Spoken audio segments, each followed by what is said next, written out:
Hello, ladies and gentlemen, and welcome to the Anime Talk Show.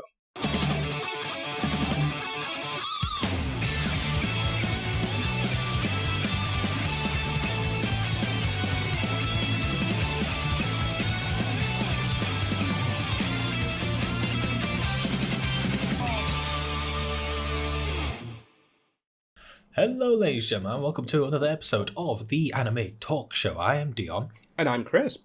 And I got the intro right this week. Get in. Oh, yeah, baby. Always feels good to get that right. You know, the basics. Gotta get the basics down. So, I shall quickly prattle on about what we do here, and then we shall get on to the main show. So, what we do here is, if you can't tell by the title somehow, we talk about anime. We specifically go away after assigning ourselves specific shows and a number of those episodes to watch per week, and then we come back.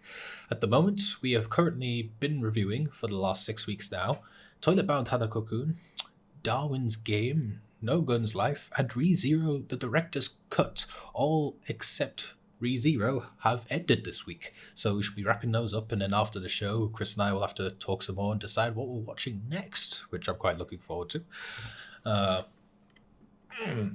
But yes, I go through a plot synopsis usually, and Chris will interject with his thoughts on these shows as I go through their plot synopsis, and I will retort with my own thoughts on them as well. And that's basically it. That's why we call it the Anime Talk Show. We don't really review them or give them scores out of 10 or anything. It's just nice to sit around and have a chat with someone about anime, so here we are. And if you enjoy that too, good.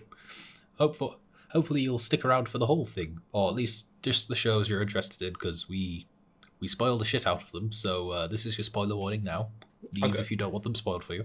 I was going to say, if you enjoy it, you've got a lot to enjoy, because this show is the longest thing put on Blunt Lemons, by a long shot. It is. Last week's was 2 hours, 27 minutes when I uploaded it, which actually should have just gone live. I'm going to quickly check that, but I think that's one of our longest episodes, if not our longest. I think the longest episode was us doing our favourites of our season 1. That was long. Because that was a lot of anime we had to get through. I know. How many shows have we done at that point? Like 20 plus, I imagine, something like that. I think it's somewhere between 22 and 25. And as per usual, Attack on Titan Season 1 came top of that list. God damn it. And our habits.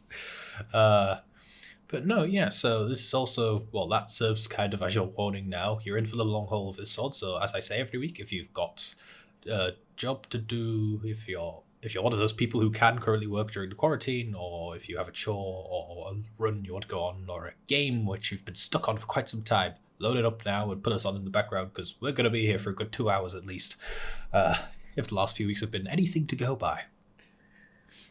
And with a few finales happening, I imagine we've got some more stuff to talk about in there. Possibly.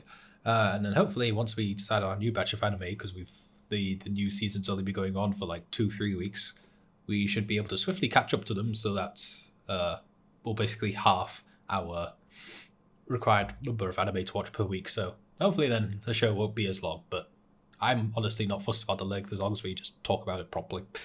But right, I don't think there is anything else. I've given you the spoiler warning and what we do here, so without further ado, let us start the first of our finales. Well, technically it's a penultimate episode and then the finale of Toilet Bound Hanako-Kun, episodes 11 and 12. Now, a pattern I quickly want to point out this week is that, let's see, we had Toilet Bound, Darwin's Game, and No Gun's Life. None of the finales felt like finales this week. Am I the only one thinking that? They all just kind of stopped. Well, I feel like Darwin's Game had a more finale-like thing. But they were all definitely season 1 finales with the intention of doing more. Yeah, okay. I was just making sure I wasn't the only one who felt that. I was just like, none of these feel very final. They're very open-ended. I mean, I was expecting... Oh, sorry. Sorry, go on. I mean, specifically on No Gun's Life, I know there's definitely a season 2 because it's coming out this anime season. Is it? Yeah, I was researching my dubs because I was like, when exactly are they all going to come back? And the answer is nobody knows when they're going to come back. But on the list of dubs that were delayed was No Gun's Life season 2. So there you go. Fair enough. Keep the answer in mind for now, but I'll probably ask you later if we're going to be covering that or not. Apologies. It would certainly be more timely if we did. It would. But yes, okay, so let me crack on with the plot synopsis for this episode 11 of Toilet Bath Hanako-Kun. We have, after the OP, we see Tsukasa addressing Mitsuba, who says he can't stay in the human world unless he gets stronger. To do so, he must defeat a strong opponent and eat it. A pleasant start, to say the least. Meanwhile, it's not no PG eating here. We mean literally tear out its bloody heart and nom on it. And then later on, we see that all that's left of it is like a skeleton. So he ate the whole thing. I like how it was framed like he's going to force him to eat it, and like no, there was no forcing. He had to have wanted to eat that much, unless he was there forcing for like quite a long time. Which we assume he isn't, because he wasn't there, and then he appeared again later, asking if he was done eating. So yeah. But yes, meanwhile, Hanako and Ko have gone to Spider Sensei, because I can't remember his name, for help, unable to get into the third boundary, and after some convincing being threatening to turn the fox spirit into noodle soup, basically, she guides them through her old wonder, the, I can't remember what it was called, I think it was the Misaki Stairs?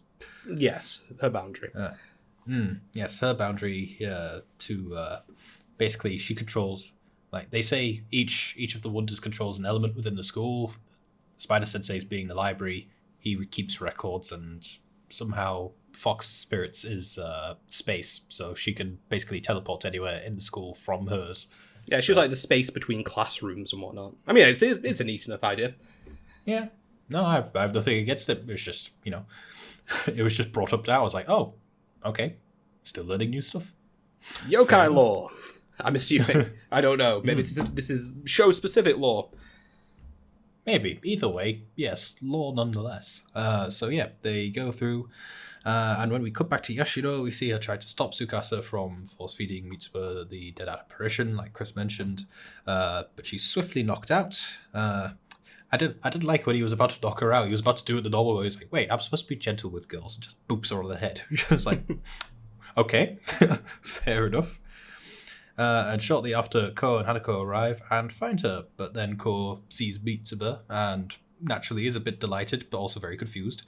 But we also see that Mitsuba has finished eating the body that we mentioned earlier. Like I said, the body is literally just bone. Like, there's not even a shred of muscle tissue, blood, or anything left. So he had to be like licking all those bones. He ate everything, including the asshole. Everything. Oh God, why do you have to make me think of that, Chris? Why? It was a spirit. Maybe it didn't have one. Maybe not. Maybe not. I'm gonna hope. Also, it was a crow spirit, as I recall. So I don't even want to think about that. Well, that's where the most tender meat is, I imagine.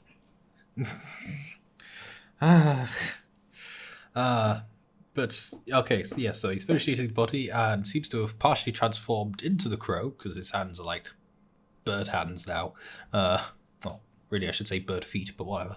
And accidentally starts attacking the pair. That's until Tsukasa returns and calms it down. Mitsuba is confused and angry with this, and then Tsukasa explains that in their previous encounter, he took a part of Mitsuba's soul and then mashed up several weak apparitions and then stuffed his soul into it. I was like, yeah, I've made my own Mitsuba. He can just do that, apparently. Apparently, yeah. I don't know how I feel about that. It's like, it feels a bit convenient just to get Mitsuba back, but at the same time, I'm like, you know what, show, you've been good all the way up to this point. I'm just gonna let you have that.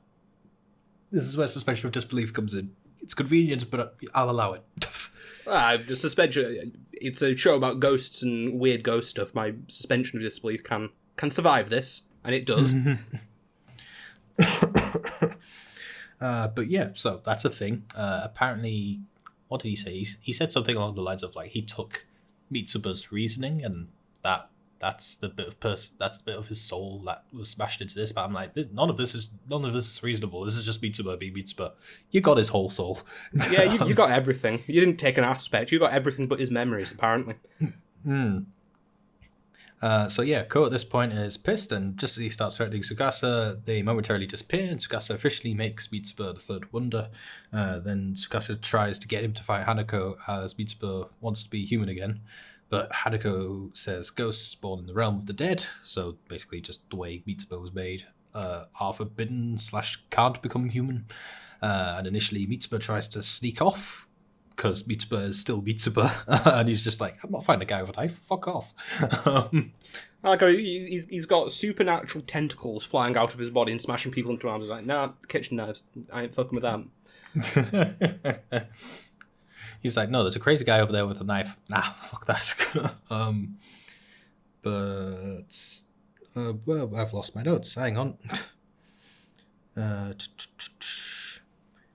Tries to sneak off. The Core confronts him, demanding that he be remembered by him. And after giving him the album of the Garden Club with all the photos that Mitsuba had taken, he then basically he storms off. And then Tsukasa pushes Mitsuba towards Hanako and is like, right, now fight. And we get the very briefest of fights, because just as Mitsuba unleashes his power, he nearly crushes Yashiro, and to be fair, actually defends her, stops the rebel from crushing her. I was like, oh, okay, cool. He likes his Daikon Senpai. Despite, not helping in the last episode. Oh, he tried. He threw like a mirror at bad guys. I know. I meant before that when he just joined in on the ugly daikon thing. Oh, he can bully, but he ain't no physical bully. He'll destroy you emotionally, but he will never punch you. He'll never lay a hand on you. But yeah, moves to protect her, after which Yashiro wakes up and Mitsuba tells her that he's the new Third Wonder, actually, and it would be inconvenient of her to destroy his Yorishiro, so he basically just expels them from his realm. He's like, go away now, please. I'll be fine. And we end the episode with them all asleep on the bathroom floor. A very swift summary of this week's episode, but, penultimate. I think that's the word, isn't it? Yes. Yes, I think I always say penultimate, but that's wrong. I know I'm wrong. So it must be penultimate. Yeah, you're only one letter off. But yeah, okay. And it was at the end of this, I was like, I know this was a two-parter, and this doesn't feel like anywhere close to an end. Is there a second season coming? Because I was just like, there's no way they're wrapping up all the stuff that they've set up in one episode. And lo and behold, they don't. They just lo and behold, they don't. kind of have another episode that didn't really feel like... It didn't feel very important, this next episode. It was just kind of like, it just kind of happened. Like, technically, there was kind of an important choice, but even then, it wasn't really treated that majorly, because at the end of the day, it was just another kind of funny episode.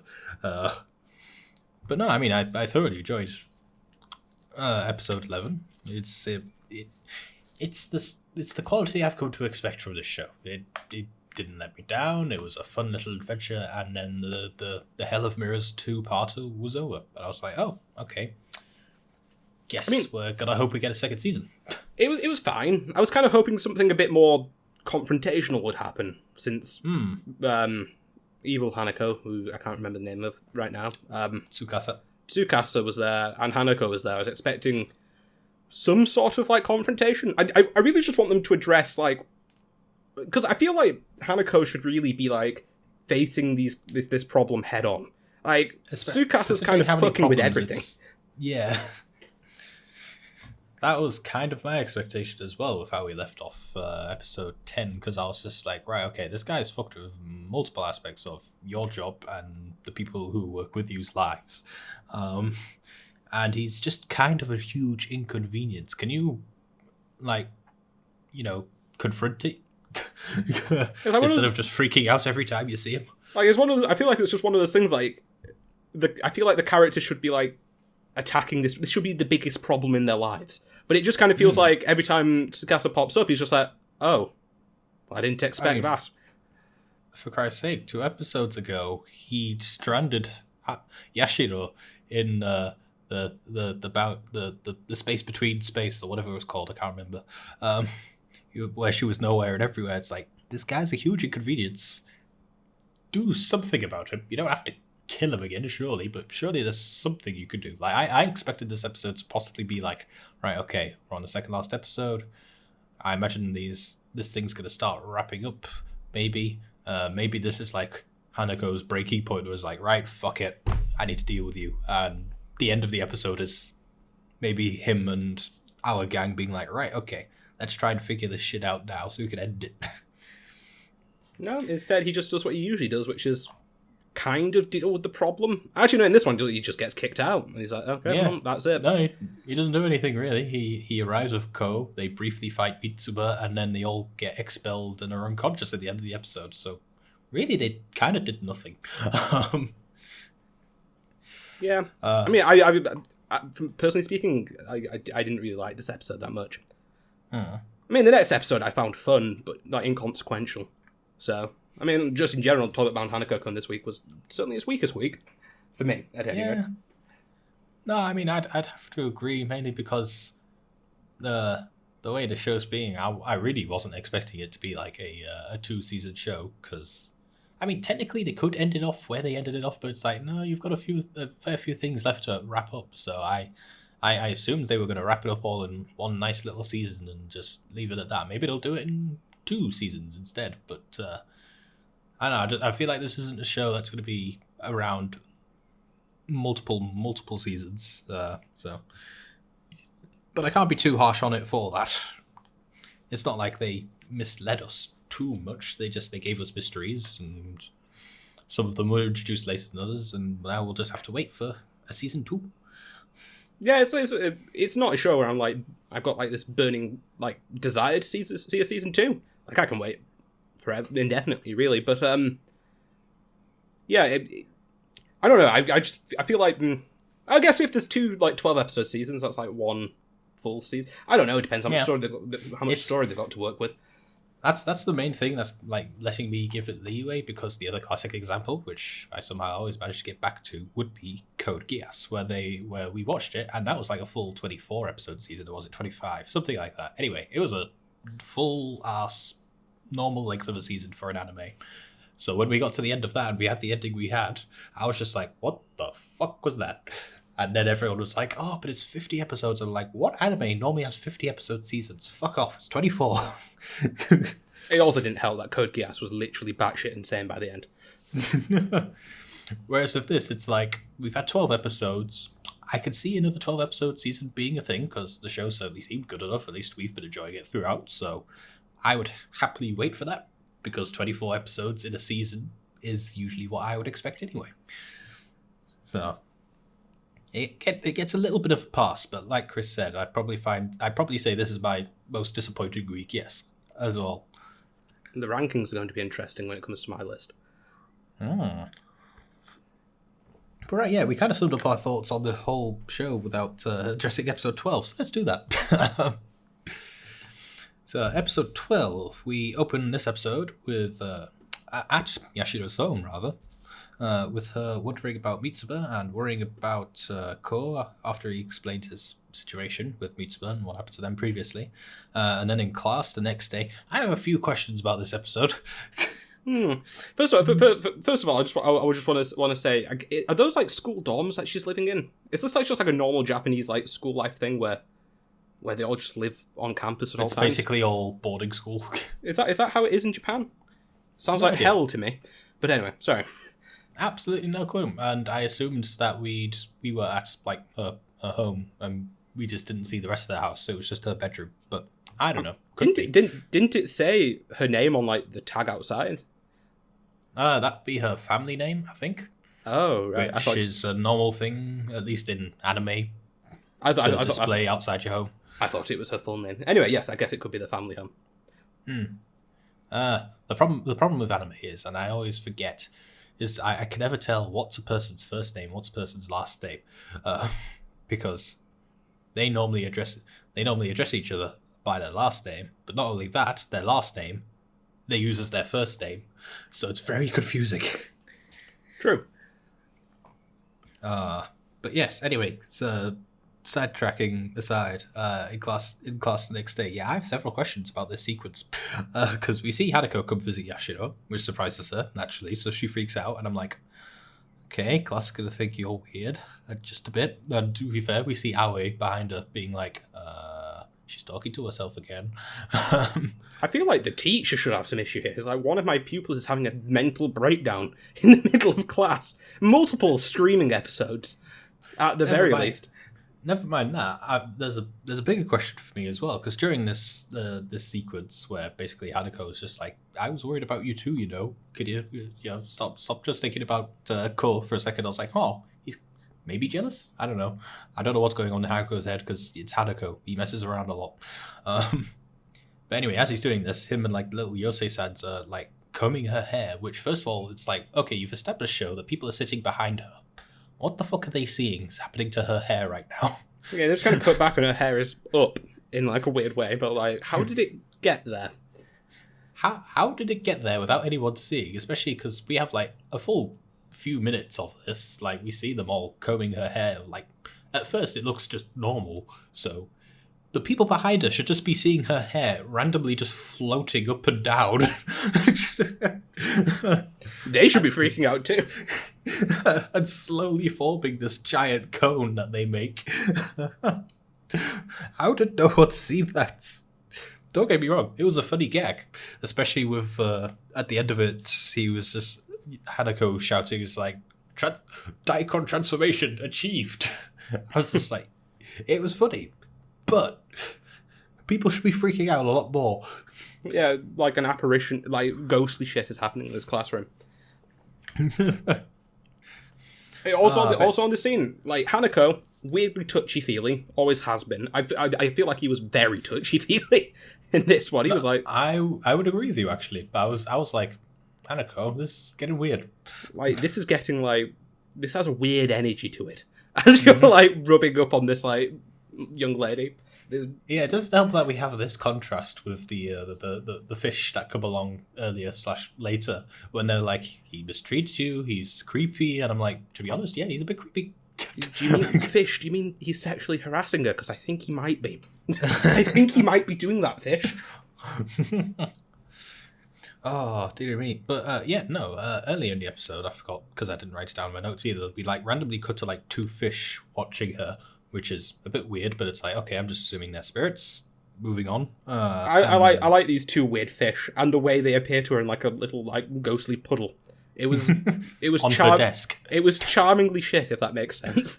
Like, you expect ghosts to be all like mermaids to be like, oh, it's cool and there's like water and we're giant mer people. No, it's just a little puffer fish in a little puddle of ghost water. Oh, dear me. No, I quite liked this pairing as well. Just the fact that they were normal fish, but also because I've been listening to Japanese for ages, I really liked the actual, because only one of them talks, the other one was just like No, I liked the like old man's voice. But no, yeah. So she, after her little freak out, thanks to Hanako pulling another fucking prank, and getting everyone in class to basically think she's crazy, including Aoi. Now, Aoi's just like, I'm really worried about her because she doesn't help her case. Because at lunch she's like, I'm hearing voices. Where's that voice coming from? And Aoi's like, And then she sprints off in the other direction. I was like, what the fuck is happening?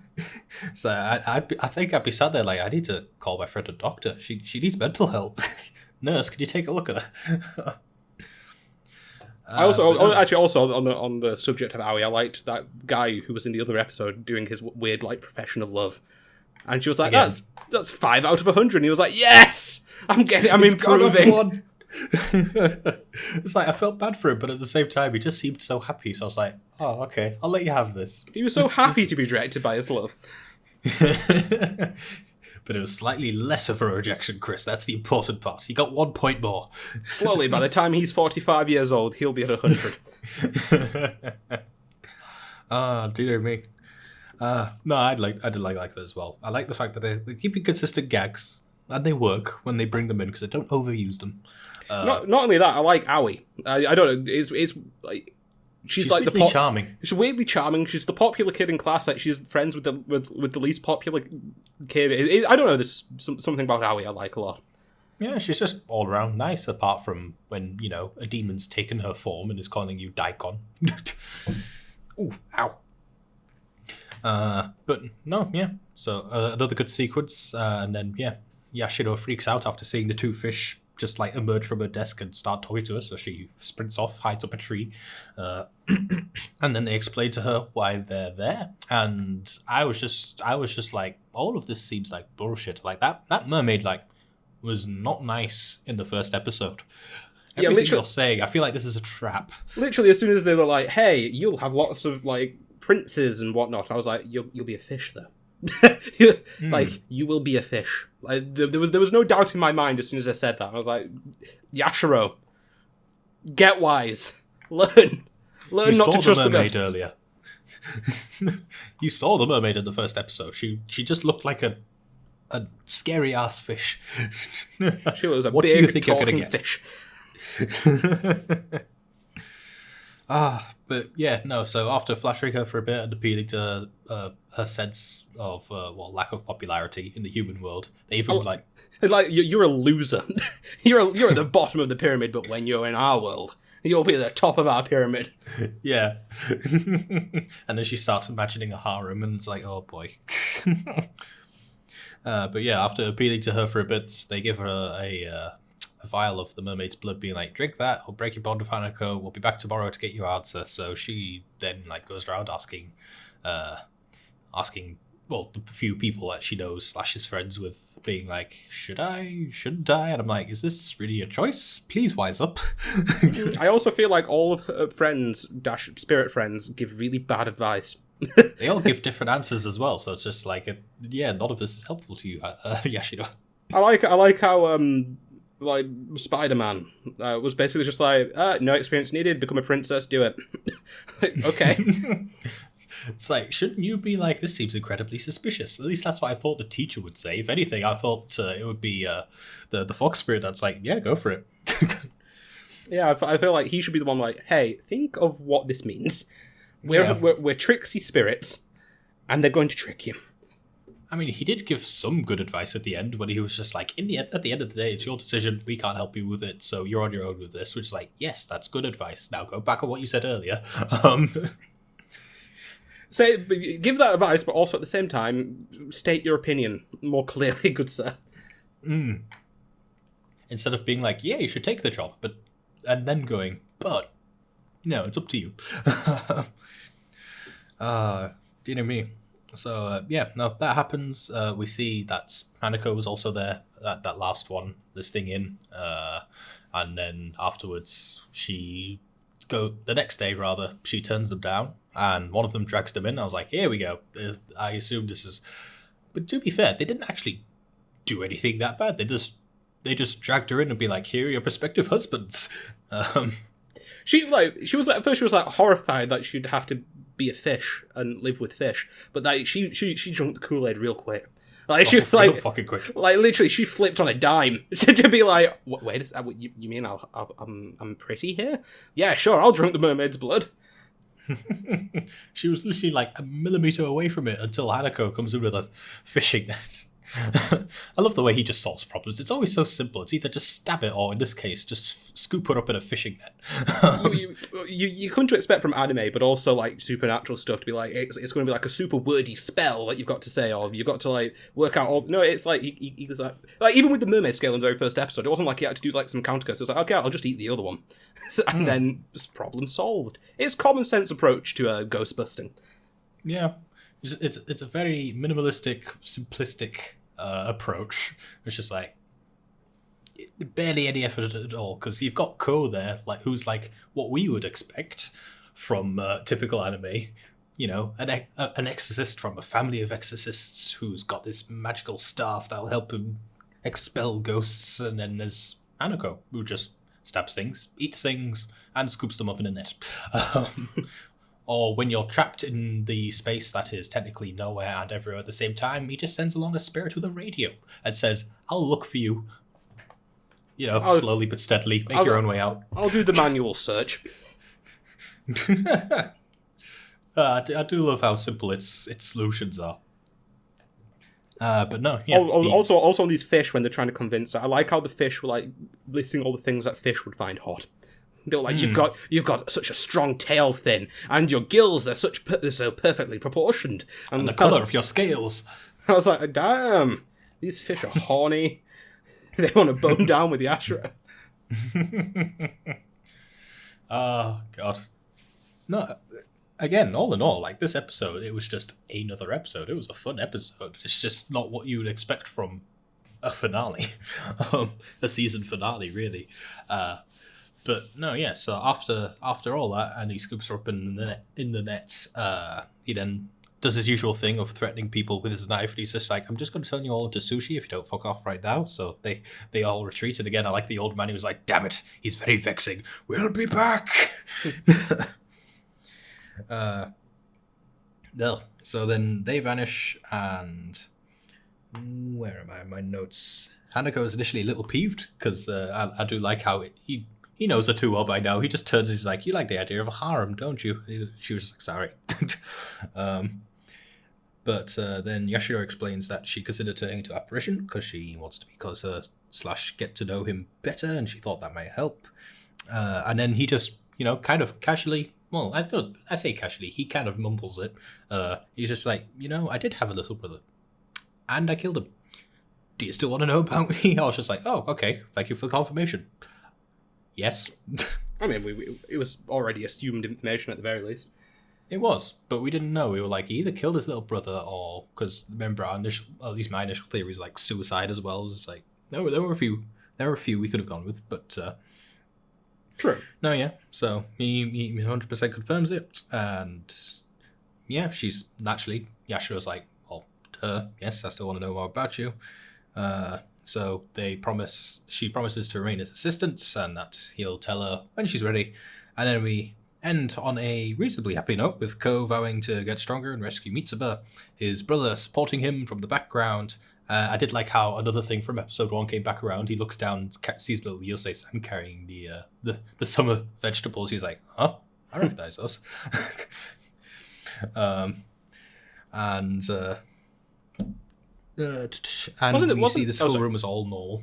Sorry, go on. I was like, wasn't there sprinkled in either this last episode and this episode, or maybe the end of last episode and this episode, some stuff with the green-haired third year and the radio room, and like Tsukasa kind of like lives there now with the gang of ne'er-do-wells.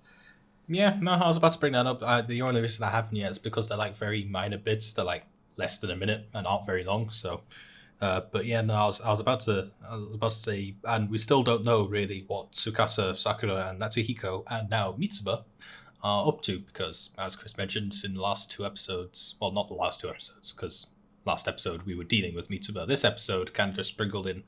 On occasion, we see that Mitsuba's been brought to that radio room where Sakura and Tsukasa have been hanging out this whole time. And yeah, he kind of just hangs out there now and is like, should I be here? Am I okay to be here? I'm in the world of the living again. These people are weird, but I kind of like them. However, Tsukasa seems to be psycho. Likes painting on walls, that one. After squashing things and getting blood all over him. But no, yeah, I mean, all in all, it's not a bad episode. It's just not what I expected from a finale. I was expecting a proper finale, so I was just like, oh, I'm a little let down. But otherwise, these 2 episodes, they've been the normal quality, as I said earlier, from Toilet Bound Hanako-Kun. I'd even say this fish episode was of a higher quality than the average episode, I guess, but it just wasn't finale material. The other episode I didn't like that much, but this episode was fun. Yeah, the finale to the 2-parter was kind of but this one, this was just a normal good episode. It's just, it doesn't feel very final. Like, they could leave it off, but I feel like the people who did like the show would be like, oh, but you still have things to resolve. Oh yeah, no, we've yet to really scratch the surface of the main conflict with this radio room group, but I'll look forward to seeing that whenever it pops up. I'll watch the show. Yeah. Question, Krishna, because I'm not actually sure how to format this. Should we go through all the shows first, and then give our final thoughts on each show as a whole at the very end, or do we want to address the show as a whole now? Because obviously this is the last time we'll see the show for presumably a while, especially with the virus being a thing and delaying production of everything. Yeah, it probably makes sense to do it now, so that if someone clicks through to watch specifically Toilet Bound, they'll get everything. Alright, fair enough then. So, Krishna, let's start with you. What did you think of Toilet Bound Hanako-Kun from start to finish then? I really liked this show. Bar that one episode I didn't quite like this week. It's fun, it's charming. I like the interplay between our main cast of characters, even though there's only really 3 of them, with a few reoccurring regulars here and there. But more than anything, it's just really charming and funny. Charming and funny would be it's two main. Oh, and also it's really pretty. I like the art style a lot. Oh yes, can certainly agree on. Well, I mean, I agree with all of Chris's points here, but especially on the art style and animation, it is a very pretty show to look at. The intro alone is gorgeous. Music doesn't quite match the intro, but true. It's like it's outro music. I like a lot. I don't know what those are called at the end. Is it an outro or is I mean, yeah, you can call it outro. I don't think anyone would fault you for that. Usually it's like the opening is OP and the ending is ED. So outro still works. I will attempt to remember ED. I like the ED on this one. It's fun. Not fun. It's pretty. It's pretty, and I like the music. Yeah, no, fair enough. Like I said, I also agree with everything Krishna just said there. Basically, we've been pretty uniform on this show throughout. It's been consistently good. Last week we had a bit of a depressing week, but that's not because the show turned bad or anything. It was just that was the feel of the events that happened in the show that week. But apart from that, it's been a fun journey throughout. Watching these 3 characters get to know each other and going on their misadventures, trying to deal with the ghosts of the school. I really hope there is a season 2 because when you lay out a plot thread that kind of seems like the main storyline. In this case, it was like there's a traitor among the 7 wonders. We need to figure out who and deal with it. I kind of want a payoff for that. So yeah, I would also like that. What I'll say about this series as a whole so far is I'm not as like passionately in love with it as I am with some of my favorite anime, like Full Metal Alchemist Brotherhood or Attack on Titan or My Hero Academia. I'm not as passionately in love with this one, but it is very good. It's a fun watch. That whether or not we were doing the anime talk show, damn it, slipping into old habits there. Whether or not we were making this show, I would have watched anyway, and would probably happily watch the second season, which is more than I could say for the 2 shows coming up. Although one of them's kind of I might watch the second season. The other one I'm kind of like, I don't care. Same here. That said, the rankings may be a bit wobbly this week because I disproportionately enjoyed one show more than I usually do. I think I know which one it is. We'll get to it. But yeah, okay, so that's, I suppose, our final thoughts on Toilet Bound Hanako-Kun. It's been a fun ride. Second last episode was a bit but apart from that, it's been good throughout. And again, we don't really do proper reviews here, but let me try and sum this up in a reasonable way. Obviously, you need to like anime to watch this, really. But if you like supernatural comedy, would this technically be a slice of life? I don't know. No, it's got a bit more thrust and direction than that, I think. Yeah, okay. So if you like supernatural, like Japanese yokai lore, I don't know if it's like actual lore, but it's still the lore in it is still kind of interesting to learn about anyway. But yeah, if you like that, tiny bit of mystery and just good characters with good chemistry and a lot of laughs, check out the show. I think that sums it up reasonably well, wouldn't you say? Yeah, the show just oozes charm. All right. Okay, so that was the final 2 episodes of Toilet Bound Hanako-Kun, presumably season 1. I'm expecting a season 2 at some point in the future. And so now let us swiftly move on to the next show, which we wrapped up this week, which would be Darwin's Game, episodes 10 and 11, because keeping in mind the first episode was technically 2 episodes in 1, hence why it's ended on episode 11 rather than 12 like normal anime would. Yeah. Yes? I was just going to say, welcome to the show I disproportionately enjoyed this week. I think I already know why, but we'll get to it, because I imagine it has something to do with episode 11. Yes, I think it was episode 11. Yeah. But we'll see as I go through it. Yeah, just do the normal thing, interject when you when you're ready. But we open with Rain meeting someone who's scouted out the 8th's warehouse, because keeping in mind, last episode we left off with Wang leaving a video call for Kaname, where he'd taken his friend hostage. And it has 12 to 15 guards, including Wang and the karate guy, but they think Sig is dead. I thought Sig was still alive, but apparently not.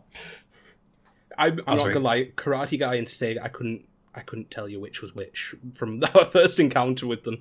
So I was like, if the show tells me one's dead, one's dead. I'm not sure I can remember either of them.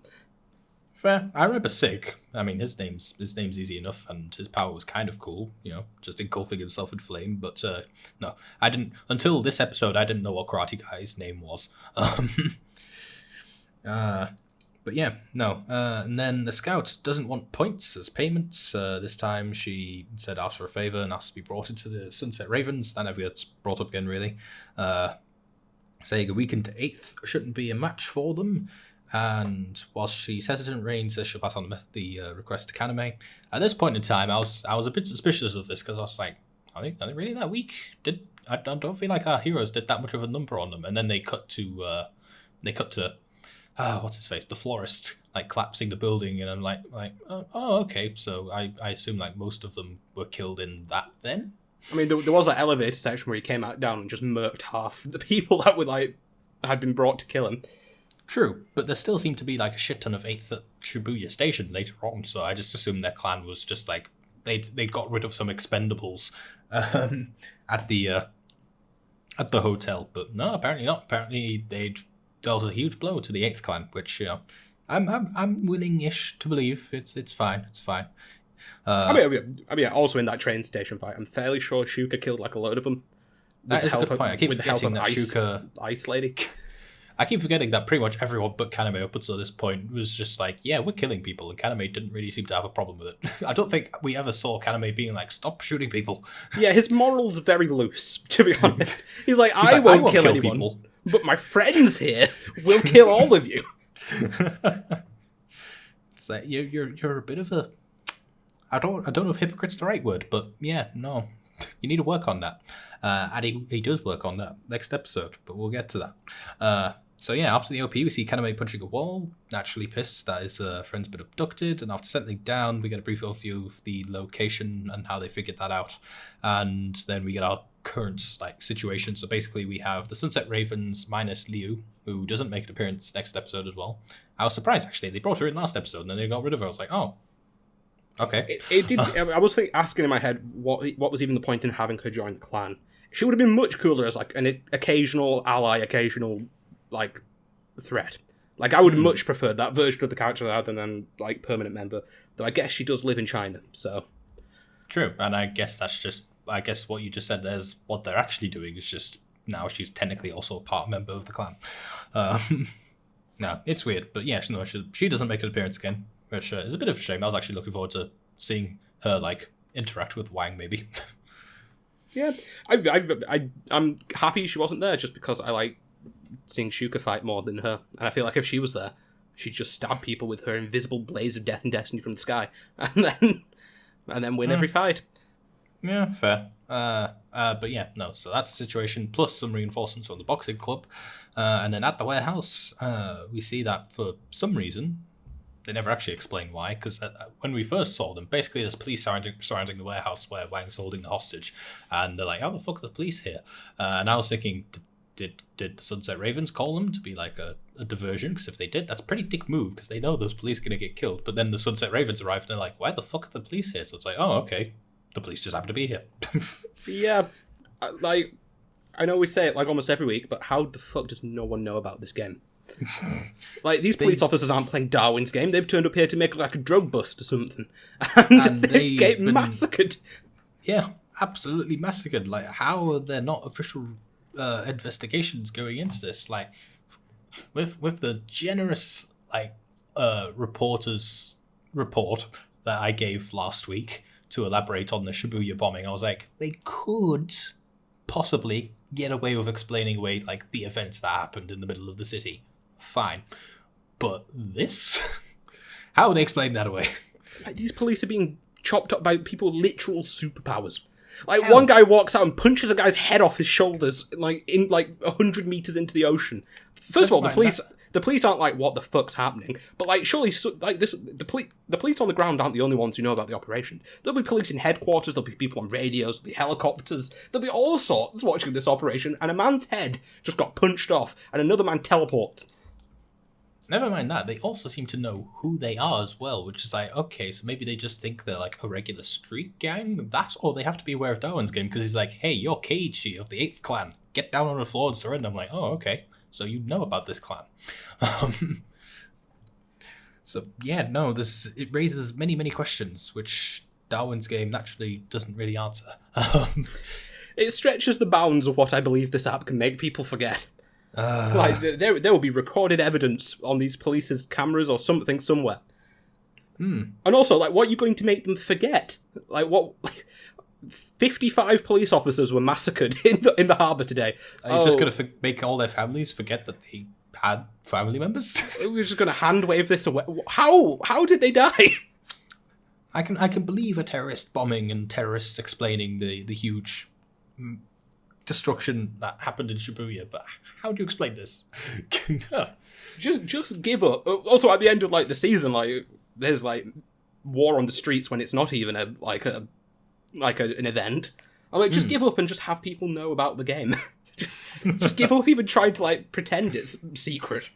That, or do better next season at explaining how it's kept secret, for the love of God. But yeah, okay, so like we said, police surround the place. They send out the karate guy, his name's Keiichi, to deal with them, at least out the front, and then police start breaking in through the back.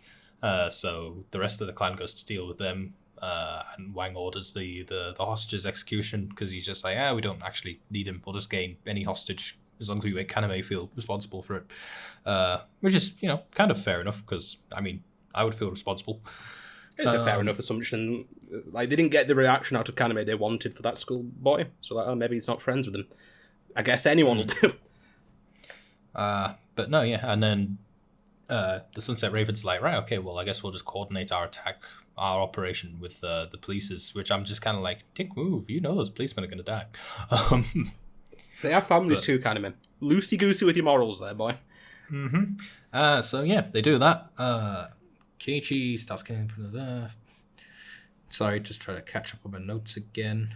Oh, yeah, okay, so starts killing police out front. Meanwhile, Wang, like I said, deals with the people at the back after ordering the hostage's death, but during the confusion, Shuka manages to stealthily get a phone to his friend, and Kaname speaks to him, being like, accept the game. And naturally, to be fair, his friend's like, why the fuck would I accept a game invite right now? And Kaname's just like, just fucking do it. It's a bit of a weird point. But I was watching this, I was like, okay, this friend has had all of his fingers chopped off. He's surrounded by people who want to kill him. He's remarkably calm. I'm not saying that he was calm, but I would have been a sobbing mess at this point. I wouldn't have been able to hold a rational conversation with anyone. But he's like, well, I don't need to be playing games at this point. I'm like, please.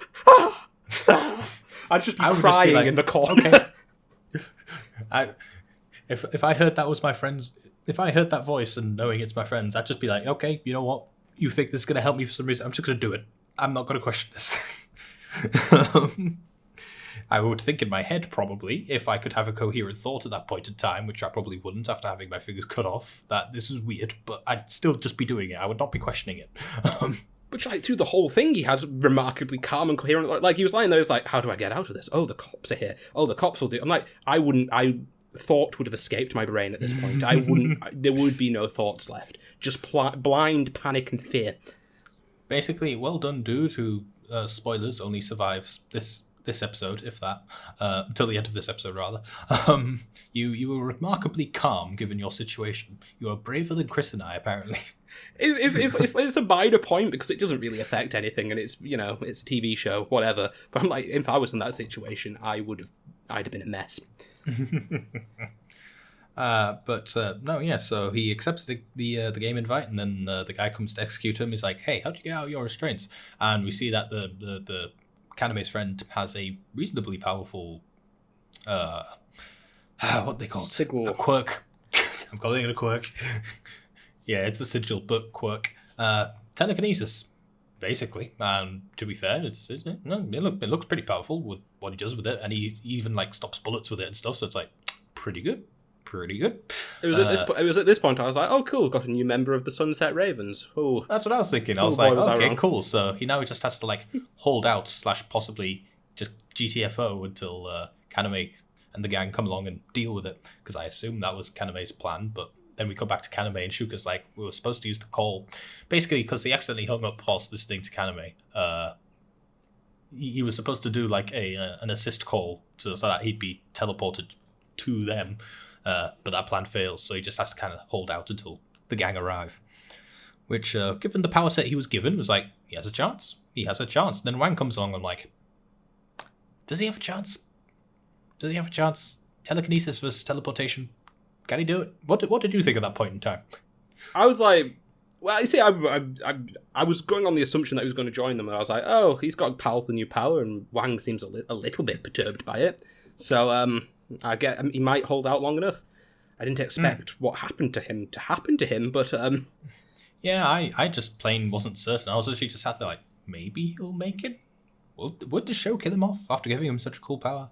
I don't know. I feel like this can't be a bad ending. Surely not. Let Kaname have this one. They don't let Kaname have this one. I'll give you that spoiler warning now. So yeah, the Sunset Ravens move in. The kickboxing guy, whose name I can't remember and I never noted down, goes and stays out front for a one-on-one versus Keiichi, the karate guy with the airbending abilities. I like how karate guy was just like, I can take him, and like nobody else like thought to warn him or anything. Just like, okay, yeah, just left him to it. Fine. I assume they'd been given a rundown of what his ability was, otherwise he'd been fucked, I feel like. Because he's basically the Flash. He has super speed. That's his quirk. It's a good one, to be honest, if you're a martial artist. Yeah, it's a very good one. It's just, if they didn't know that going in, it's just like, weird choice there. Should have given him the rundown. But anyway, so yeah, that happens. Super speed versus airbending. Pretty cool fight from the glimpses we get of it. And then Sui and Rain stay outside to basically just monitor the situation. Because to be fair, smart choice. It's like, we're the two physically vulnerable ones that if they get close, we're kind of fucked. And naturally, they're at a harbour as well. So it's like, keep Sui outside by the water. Good job. I feel like they would have been better served by placing Rain 2 miles away with a sniper rifle. And just how to shoot people. Rain being there is weird. It's like you snipe and you're you're an information broker. You really shouldn't be in the middle of this. But they do.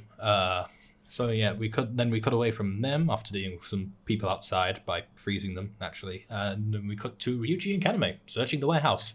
And at this point, it's very, very quiet, and I'm like, something's not right here. I feel like there should be sounds of battle still going on if his friend was going to live. And then they eventually find Wang in the 8th, and Wang's like, oh no, I don't want to fight you one-on-one, I just want to make you suffer. And how, by the way, your friend's behind you. And Kaname turns around, and there's a box bleeding on the floor, and his friend's been stuffed into it after being cut to pieces. Yeah. It got me. I was like, holy shit, that's gruesome. I do have to ask, why did his body not disintegrate into the square patterns on the floor as soon as he died? That is a very good question. I did not think about that until you just brought it up now. How did they have time to shove all his limbs in a box and have the butterfly escape that way? Like, what? Actually, come to think of it, when they shoot all the people in a minute, like, none of their bodies disappear. Not straight away, anyway. That's weird. The only thing we could say there is they did it for dramatic effect without thinking about the rules they'd set up, really. Maybe a clan battle works differently. I don't know. But the clan battle hadn't been started yet. That was started next episode.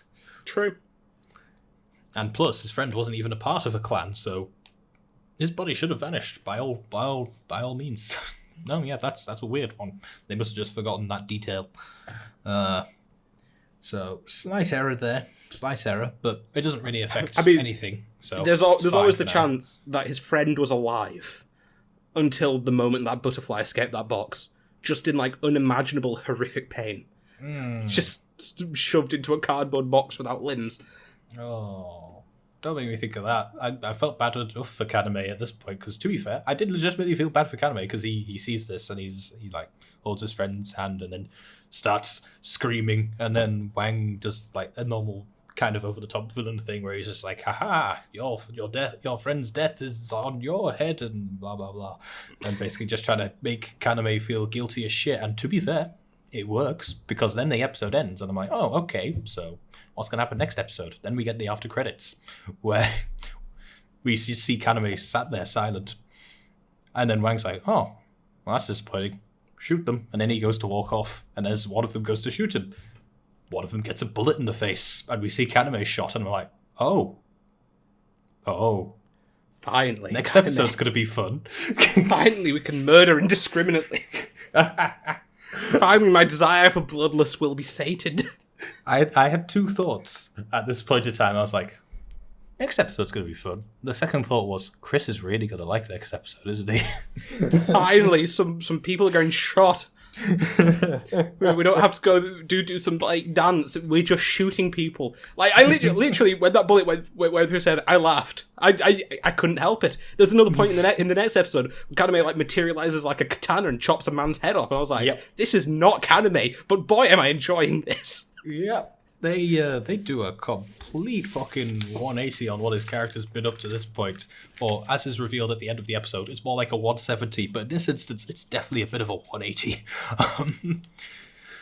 So yeah, I don't actually, that was the end of episode 10, and going on to episode 11, I don't actually have many notes for this, because the first note basically sums up this episode very well.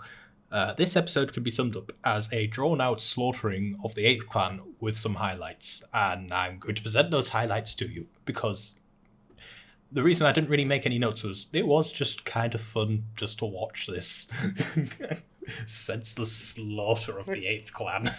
Kaname's murdering, not even my favourite part. Go on. You might as well say, what's your favourite part? My favourite character is Shuka. And Shuka just torturing Wang, who, let's not lie, I hate as a character.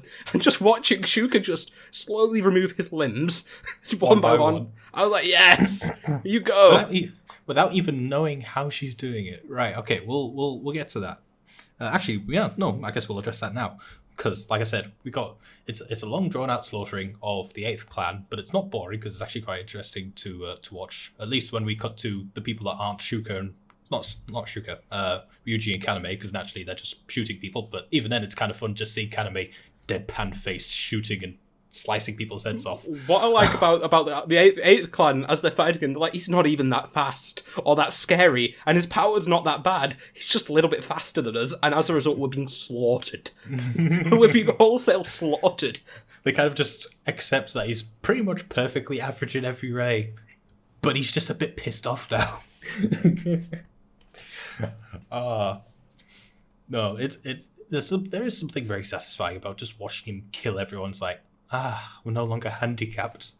But at the same time, I'm like, you've developed this character for like 11 episodes now to not kill people. This is definitely a 180.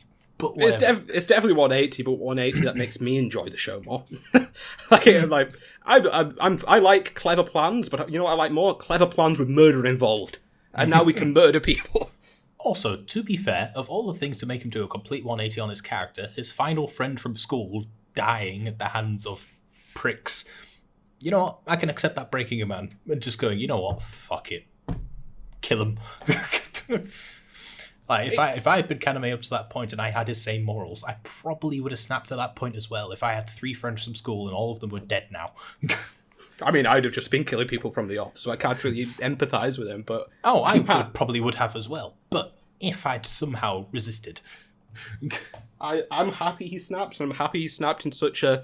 Because it wasn't, like, super over the top, it wasn't like he was, like, Super Saiyan and just smiting people, it was just over the top enough for me to just laugh every time he, like... murdered someone. I was gonna say it was definitely a little over the top because, like we said, he slices a man's head off. Not only that, every time he shoots someone, it's a direct, like, right between the eyes headshot. He is fucking precise with that pistol now. He suddenly became John Wick, like between episodes, and he's just murking everyone. It's oh god. But right, okay. So highlight number 1. Well, I guess that technically is highlight number 1, but going in order of my notes, highlight number 1, a new use of Shuka's power, as Chris mentioned, because apparently we learn more about her power now. It's not just chains she controls, but she controls string-like objects. And basically, the context of this scene is Shuka and Wang go to a different warehouse one-on-one, and Shuka's lying in wait, and Wang goes to strike her. But every time he goes to strike her, or teleports, he loses a limb. And you limb just pops off. And both the audience so and him are just sat there confused like, the fuck? He's so confused by it every time. Yep, and I kind of love it. The show did one thing right. We hate Wang. Just not for the reasons the show wants, but we did hate Wang, so watching him dismember himself, technically, was kind of hilarious. I also like my crazy badass anime lady, and as she just, like, dismembers this man while, like, lightly scolding him, I was like, yes, give it to me. Yep, keep it up. Keep doing you. But yeah, no, she can control string-like objects. Basically, when she jumped into that room, I don't know if she already had the string on hand. I'm just going to say she did, because... I think she'd already set it up in that warehouse before the fight happened. Maybe. But yeah, and basically she set up a series of nearly invisible strings, which she can control, and even Wang, to be fair, is somewhat intelligent. He brings it up. He's just like, but you can't cut straight through bone with string. That would take like a saw. And she's like, know from experience, do you? Well, I mean, you're right, but I can also just, make them rapidly vibrate. So she's basically set up cheese cutters, which you can use as saws in an instant. All, like, literally everywhere in this warehouse. Our good guys, ladies and gentlemen, slowly dismembering a man and laughing in his face as they do it. You know what? I'm very happy to laugh in this man's face as he slowly dismembers himself. Oh yeah, I'm happy to watch this cartoon villain get dismembered.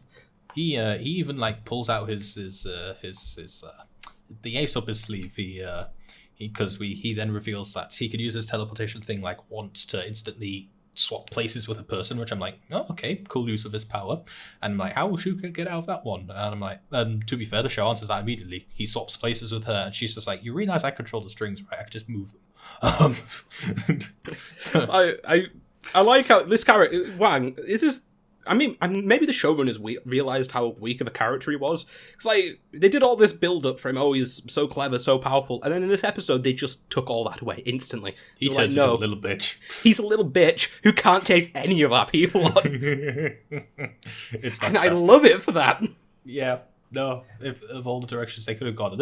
I loved this final episode. So Wang tries to escape in desperation, and somehow accidentally teleports himself like 30 meters in the air, and he's like, the fuck? I've never been able to do this before. So he safely lands, and then Ryuji and Kaname are there once he lands, and he gets shot in the face several times. It's like a bullet per eyeball, a bullet in the nose. I like, one thing I will say about the show, Ryuji is meant to have this super serious, super like, I've got to get this guy to get revenge for my brother, blah blah blah blah, whatever. He just watches as Kaname does it, no reaction, no like sense of satisfaction. He's like, cool, that's done, and then never mentioned again. Really, I'm like, you should have been like, yeah, motherfucker, or you doing it yourself or something. I don't know. It just feels weird that you're just like, cool, that's done. Right, okay, so going back to the highlights, we've already talked about 2 and 3 technically, because 2 was Wang's ace up his sleeve, which I did like, and then number 3, Kaname finally killing people. He's not very flashy about it, but it's satisfying to watch, but we've addressed that. Also, quick question, Chris. What is the thing that Kaname got from the Game Master? Because I'm very confused about what his like special privilege is, so here's and I wasn't able to note it down. Right, what I understand is that it's basically like an all-in wager. Like, every match he goes into, he bets all his money that he'll win it, and then he'll get like a lot of more money back as a result, and like can bankrupt people if he wins. It and seems if he a bit bankrupts shit. them, it kills them. Well, I don't think it kills them. Like, I think if he bankrupts them, they're just bankrupt. They can't pay for anything anymore. But I don't. If they have a super powerful ability, I don't really know about that. But it automatically started killing everyone. That's the thing. I thought they were getting teleported away because they lost the clan battle. I thought that was just literally them dying because because we see the only two surviving members at this point are Wang and Keiichi, the karate airbender guy. And Keiichi's being teleported away, and he's just like, "I'll tell you what it's like, kickboxing people in hell."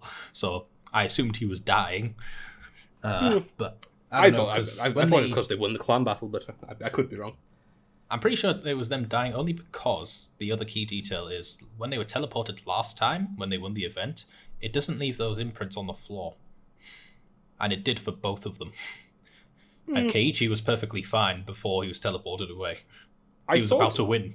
I thought it only did it for Wang. Maybe it did kill them. I definitely did it for Keiichi as well, so... I thought the punishment that they would inflict on Wang was like, you'll have no money and no limbs, so you suck now. And then they shot him in the head anyway. Yeah, Kaname walks up to him and shoots him in the face like a good 10 times. But I don't know. It was quite satisfying. It's left a bit ambiguous whether it kills him or not, but at the very least, our people get like a lot of money through this weird gambling app that he's got now. Which, just to be honest, just seems a bit shit. If I want a better ability than... Because it kind of relies on you winning all your fights. But anyway, and my last highlight for the show was its ending. Because I actually didn't quite mind its ending.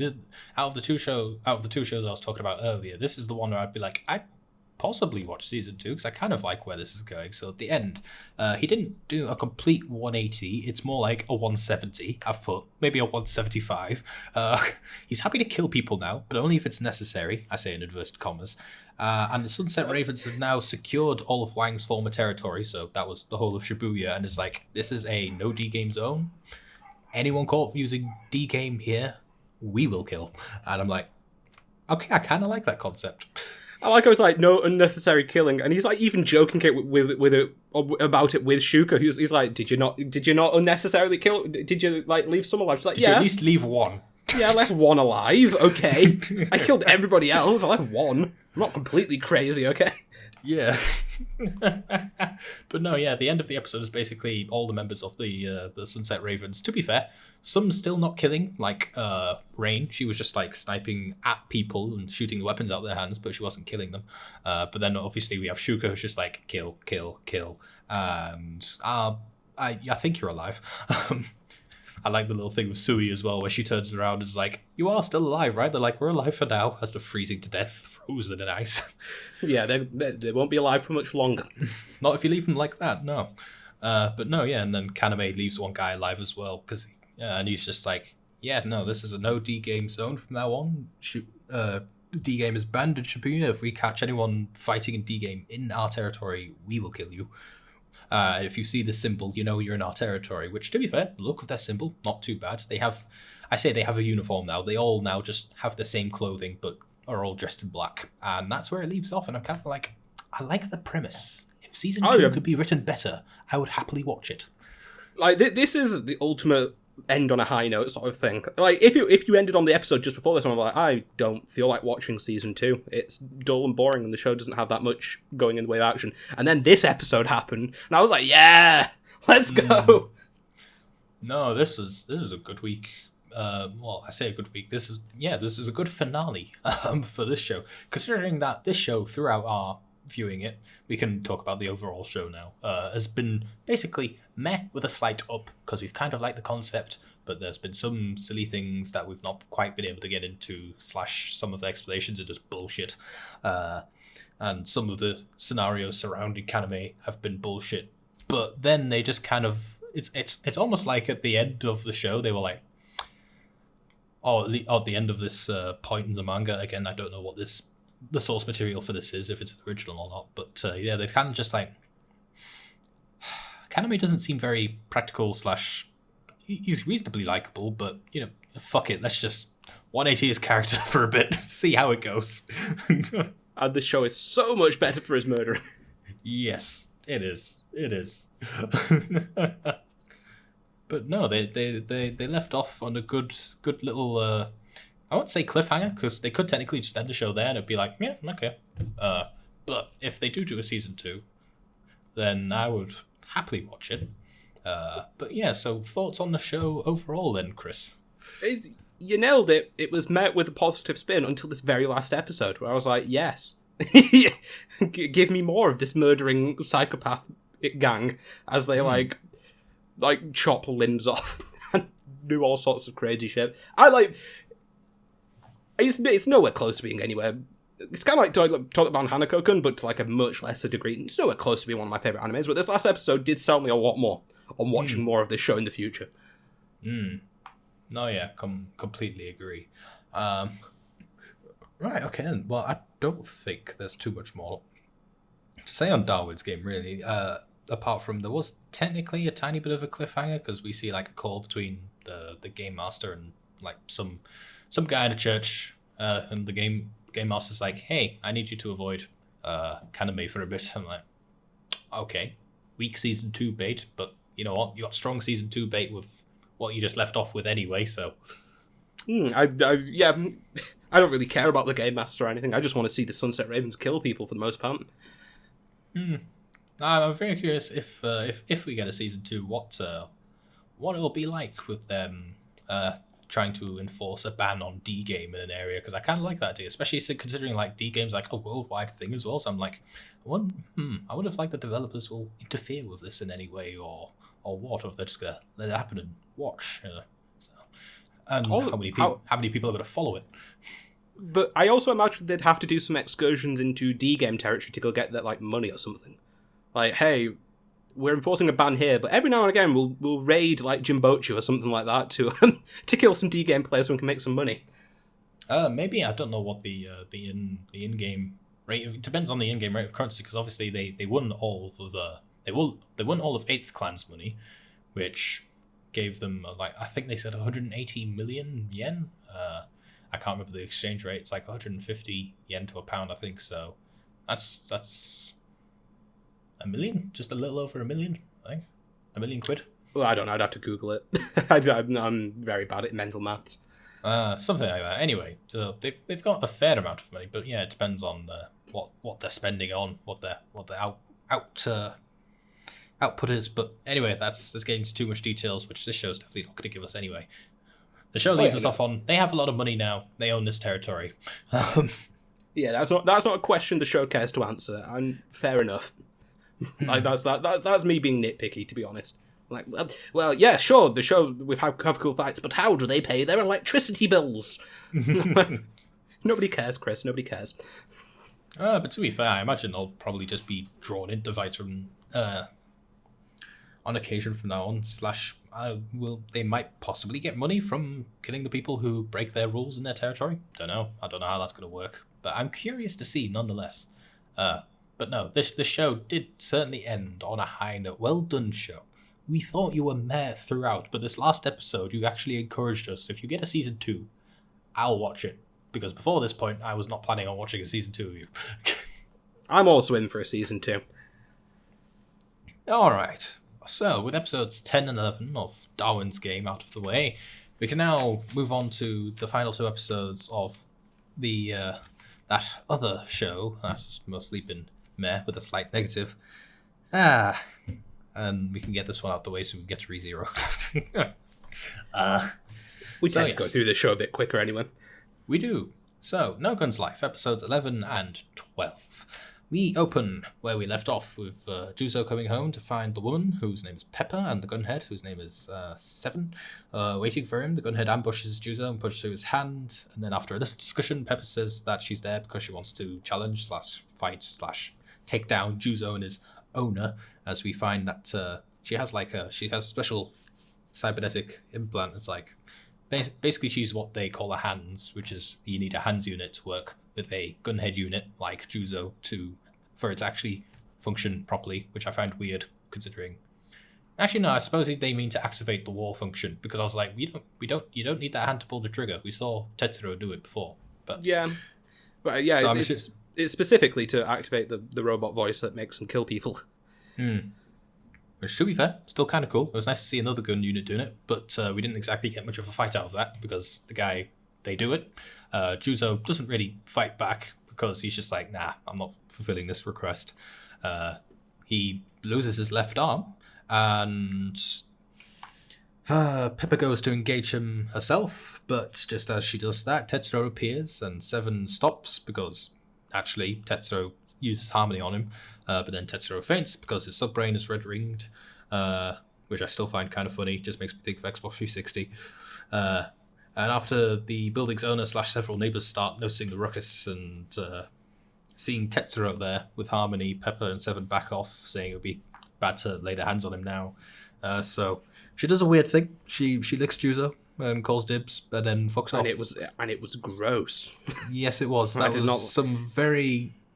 It was gross because it was a very well animated bit of saliva. That was very weird. Mm. Also in this fight, it probably shows how much I've been paying attention to the show while I watch it. But it was only at this moment that I realized that the other gun head is a different type of gun. I just assumed they were both revolvers. But then they're not both revolvers. And I was like, oh, okay. I mean, to be fair, we haven't actually seen the other one much. We've seen him like twice before, so he's in the intro I watch every week, and he's also been in the show, and I just felt like I should have noticed it at some point that he was different, but I didn't. I mean, to be fair, I didn't really either. This is the most focus we've had on him, because even in the intro, he's only in it for like 5 seconds, if that. So, but no, yeah. So the next day, the EMS and Cronin arrive. I like how the EMS have to repair the building. I feel like that's construction workers' job. Yeah, I feel like you should get some contractors. But yeah, sure, whatever. I did find, to be fair, the building manager criticizing them over any broken brick. I was like, okay, that's a little funny. You got me with him / her, whatever. And then, meanwhile, Cronin informs Juzo that the pair are resolvers, just like Juzo, but they just work for the company. And also, the search for the CEO's son, Tetsuro, has been silently withdrawn for reasons involving him.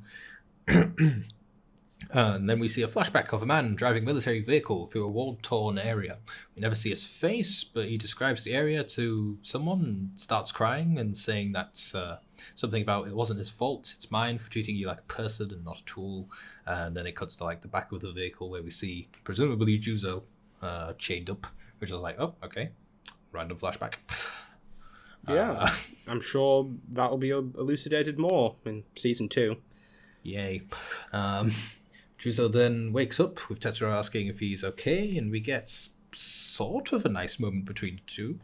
Kind of. It's the nicest moment they've had, I think, with Tetsuro helping Juzo now that he's missing in his left arm, and then Tetsuro breaking down a little that he can't really help anyone. People keep dying, and for once, Juzo isn't a cunt about it.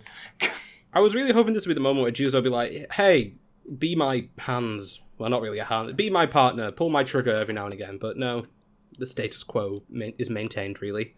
They have a bit of a whine about it, a little bit of a heart-to-heart, and then everything goes back to how it was before. It's sort of a nice moment that doesn't really go anywhere, but I appreciate it for once that Juzo wasn't just like, fuck off, man up. He was just sat there acknowledging Tetsuro whilst he was crying about not being able to help the people around. I was like, you know what, show? Well done. Yeah, you got one. One. At one point, Tetsuro was like, it's all my fault. They were here for me. And Juzo was like, they weren't. They were here for me. And then Tetsuro said something along the effects of like, yeah, but what if you'd never helped me? They wouldn't be after you. And then Juzo was just quiet. And I was like, yes, that it is his fault. Like, there's no getting around that. You can try and argue. Dear me. But yeah, and then we end the episode. Jesus Christ, we can get through this show quick. And then we end the episode with a customer coming to Juzo to ask for help protecting a girl from the extended that haunts her, is how he words it. And then Mary and Juzo go, and when they arrive, it ends with an invisible hand pressing against a window. And I was kind of like, ooh, this might actually be kind of cool. I don't know, something about that, just that little link preview. I was just like, oh, cool. Maybe. I mean, it was a cool enough setup. I mean, I've got my problems with that episode.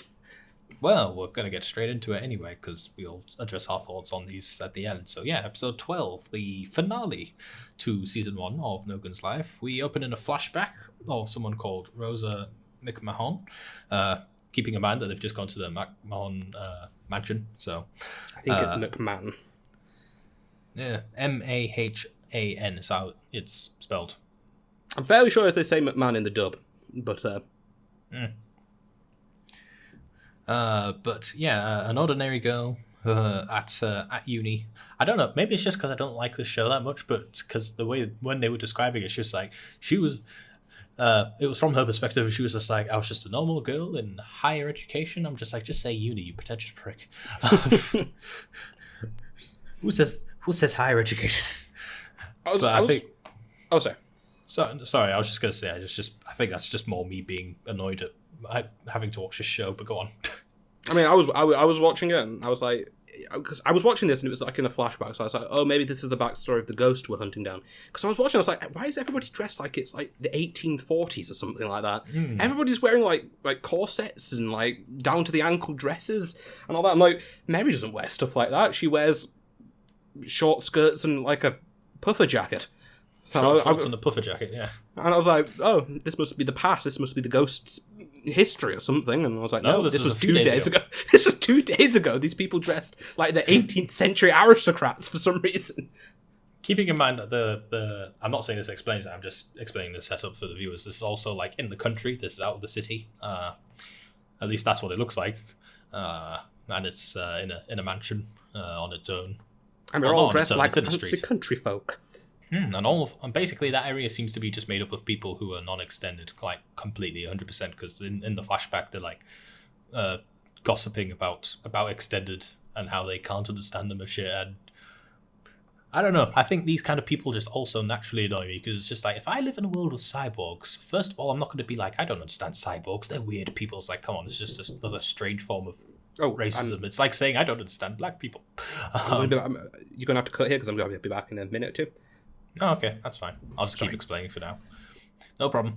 But no, yeah, I think it's just the thing that annoys me because it's like again, this is kind of me being a technophile, but it's just like if I live in a world full of cyborgs, I want cybernetics. Fuck being a bog standard human. I could be smarter, stronger, better, or maybe not smarter. I feel like that's just down to pure brain capacity in general. If they ever make cybernetics for like improved memory, I'll take that in a heartbeat because my memory is fucking awful. I will walk into a room after having made a plan 30 seconds ago and then instantly forget why I'm in that room. And I don't mean once or twice. That happens regularly. Yeah, that happens to me a lot as well. I'd also like to live longer. So I don't know. These people just seem like idiots to me. It's like it's the equivalent of like meeting a flat earther. It's like really. Cybernetics are just better. I'm also like it's weird for that to be like the sort of an attitude in a country like the entire backstory of I don't know if it's Japan, whatever country this is meant to be, is that they had a big war that was basically won by extendeds, and the extendeds like got like a media like they're all over the media and they're heroes and whatnot. I'm like, so there's like most people in the countryside are just like fuck those extended. Would you rather have like lost your war? I'm confused. What how did you end up with these viewpoints? How do you end up with this prejudice? It's weird. Like her, I can kind of understand because she was raised in an area that's of people who are just like pure human, and she thinks that extended killed her parents a few days ago. So it's like fair enough. Her, I can understand, but the area in general, this is stupid. But no, yeah. So that's a thing. But yes, and Juzo explains that his current client, the man named Danny Yo, works for the Department of Justice and was friends with Rose's father, who died a few days ago. And he kind of proves... Sorry, go on. I was going to say, what I found really weird about the way Juzo was describing this is that, like, it would have made sense if every episode began like this, but, like, I don't know, every episode before this, maybe one or two began this way, but he begins with, I'm Juzo Inui. I'm a detective for hire who does this, this, and this. Yeah, like, it happens on and off. Why are you describing this on the final episode? So I think we know this by this point, Juzo. It's not like I'm just dropping in now to watch, Gunhead. Well, I forgot. No Gun's Life. Why did I call it Gunhead? Anyway, it's not like I'm dropping in right now and I need the show's concept explaining to me. Just go. No, yeah, it happens on and off inconsistently. It's not like every episode. I feel like they're just doing it's because it's kind of a noir cliche, so I imagine that's just what they're doing again. It's just like they're using the noir stuff again without any of the good stuff to back it up. But also without purpose, really.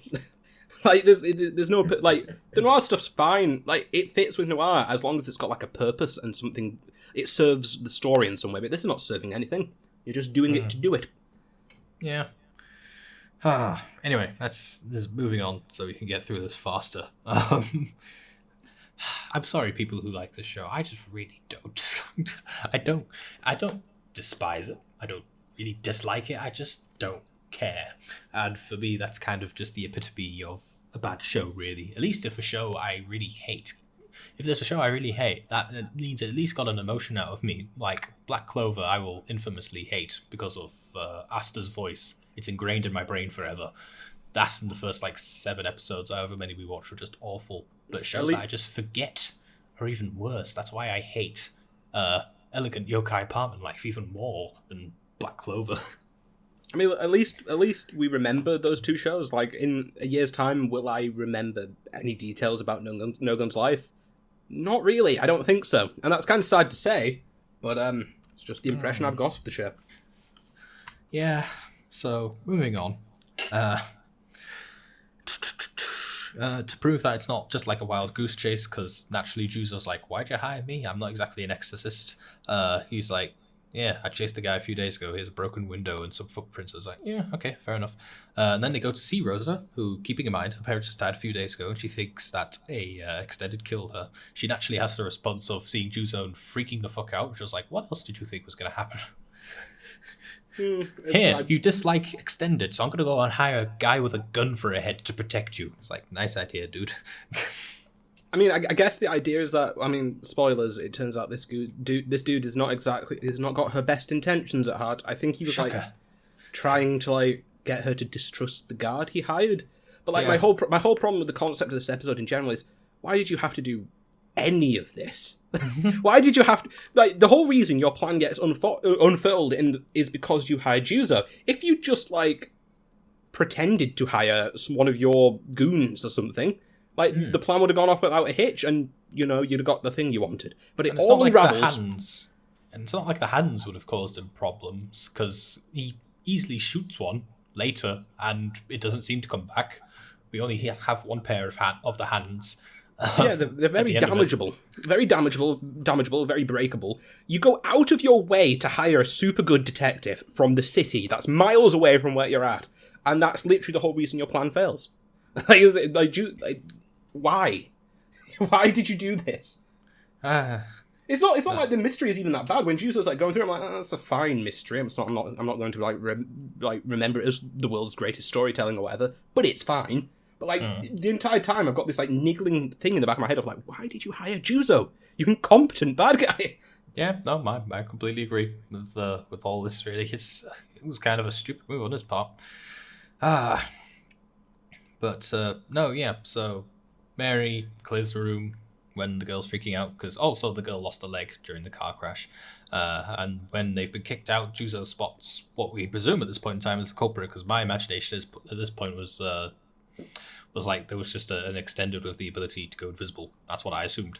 And he seems to spot them, and I was like, well, that was stupidly easy. And he gives chase, briefly fights them, and then we cut away to the guy, Danny, bursting into the room after we get not a moment, but we briefly see Mary and Rosa chatting, and Mary's just like, why don't you like extended? Naturally, being an extended engineer and stuff, and then also geeks out about a motorbike that's she has a photo of in her room. But yeah, then Danny bursts in and is like, I need to take Rosa away from here. Actually, yeah, also, at the beginning of the episode, I called it straight away. Not that I really feel proud about this, because I saw it coming a million miles away. I don't know if you did as well. But in that flashback, when we see the car crash and we see the extended hand going for her, hence why she blames the extended, my brain immediately went, that extended saved her life, wasn't able to save the other two, and he's being implicated unfairly. That's literally the first thought I had. It wasn't the first thought I had, but when she was like, hey, that extended killed my family, I was like, no, it didn't. It grabbed you by the face, and you just happen to be the only survivor. Coincidence? I don't think. You know? Yeah, no. So I was happy with myself when the episode ended, but at the same time, I was just like, it wasn't a hard show. But yeah, so Danny bursts in. It's like, I even wrote in my notes, is like claiming, because I was just like, yeah, no, I don't trust you whatsoever. Claiming to want to take Rosa to a safe location, but when he opens the door, Juzo's there, kind of just looming over him, and along with the hands on his shoulders he was fighting a minute ago. And then Juzo's like, so here's a wire trap.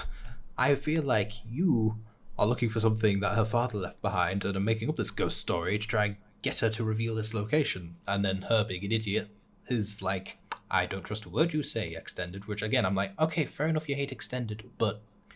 I mean, he literally just revealed a wiretap in your room. Yeah. He literally just exposed an evil plot in front of your eyes and like, I hate Extended, I don't believe you. Like, I'll give her some credit. She's not completely retarded, because later on in the car ride, she, like, stole the gun that he had hidden in his jacket, and is like, yeah, I don't trust you either, tell me what's going on. But you know what, I would have probably done that with the guy with a giant gun for his head as backup when he was there in the room with me, as opposed to in the car alone with this stranger when I'm missing a leg. Yep. This girl is stupid. Not the smartest cookie in the tin.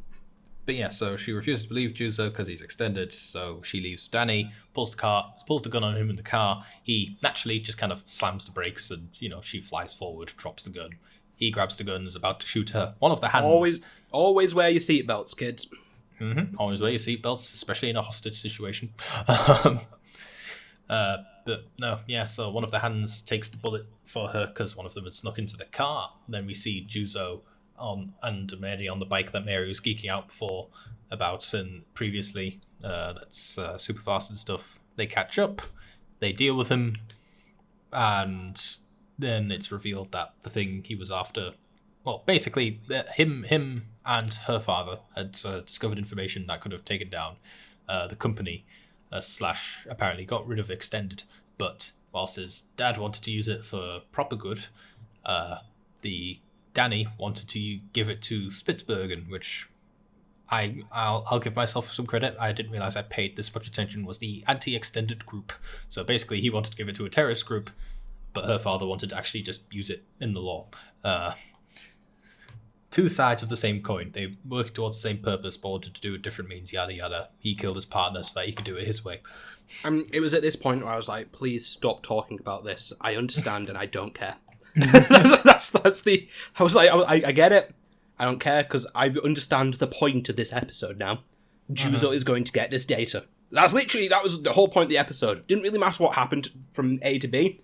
It was, you've got a thumb drive now with bad guy data. He's basically, at the end of the episode, he takes the data as his in inverted commas reward, and it's basically like the equivalent of someone giving you the first form of a memory stick. It's like if someone handed me a floppy disk right now and said it's got the nuclear launch codes on it. Figure this out, I'd be like, oh shit, I don't know how to use a floppy disk. I don't have anything that would be compatible. I don't even think I can buy anything that could be compatible. I don't even know if it would work if I did. It's security through obscurity. Nobody can read this drive. I mean, as I recall, this is actually a thing. I'm pretty sure like this is actually a security measure in the real world, so that some nuclear launch codes are on like floppy disks to keep them safe because modern technology is much easier to hack. They are like that, but I'm not sure it's on purpose. Like apparently the computer systems for a lot of the nuclear stuff in America is like running basically off like 1970s computers that are like, like the greens, like the sort of stuff you'd find in Fallout. But yeah. I'm not so sure that like they do that on purpose for security. Well, I guess it does kind of work that way. I think it does work that way because I mean I feel like with the amount of upgraded technology we've had, they could easily update the systems. They could easily retrofit it.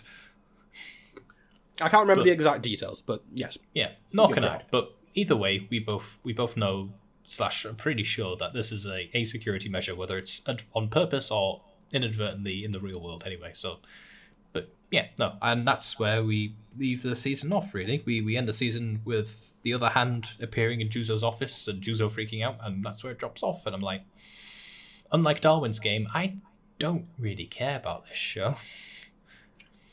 Yeah, I'm not... Final thoughts, Chris. I've been diplomatic about it. I say it's slightly on the negative side. I just don't like the show, really, to be honest. And that's fine. Not every show's made for me. I just won't find go it kind so of... far. Oh, sorry. It's fine. Sorry, it's a brief introduction. I was just going to say, I won't go as far as to say it's a bad show. I could see aspects of it that people probably would like. However, as Chris just said, evidently not made for us. We don't like it. Carry on, Chris. Yeah, well, I was just going to say, it's not poorly made. It's not bad in any, it's not bad in any other way like Black Clover was. It's just kind of dull, for the most part.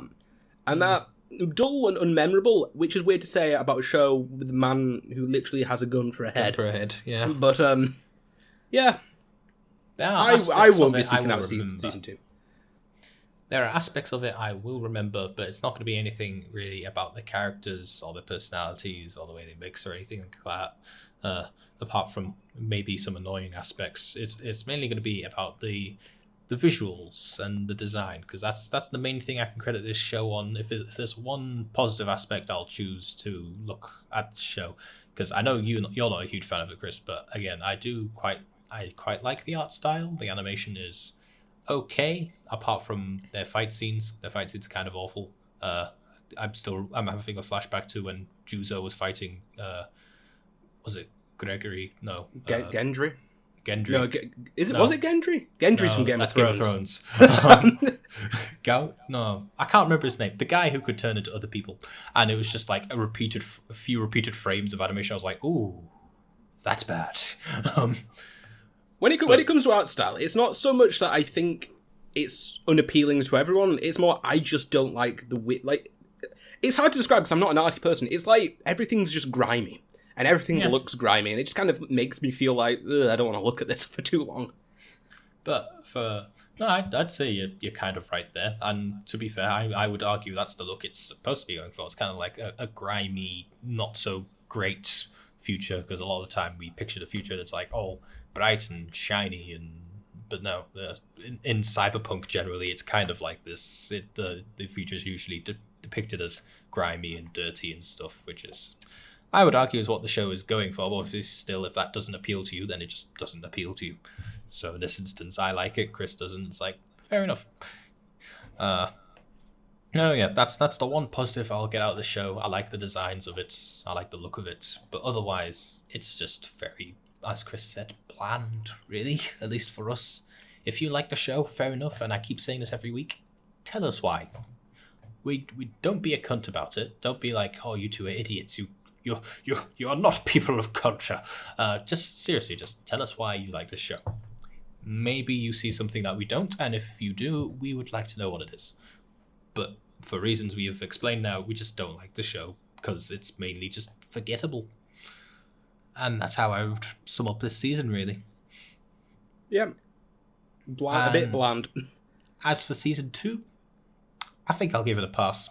If we weren't making the show and I'd watched season 1 throughout, I might, and it's a very slim, 10% chance, might watch season 2.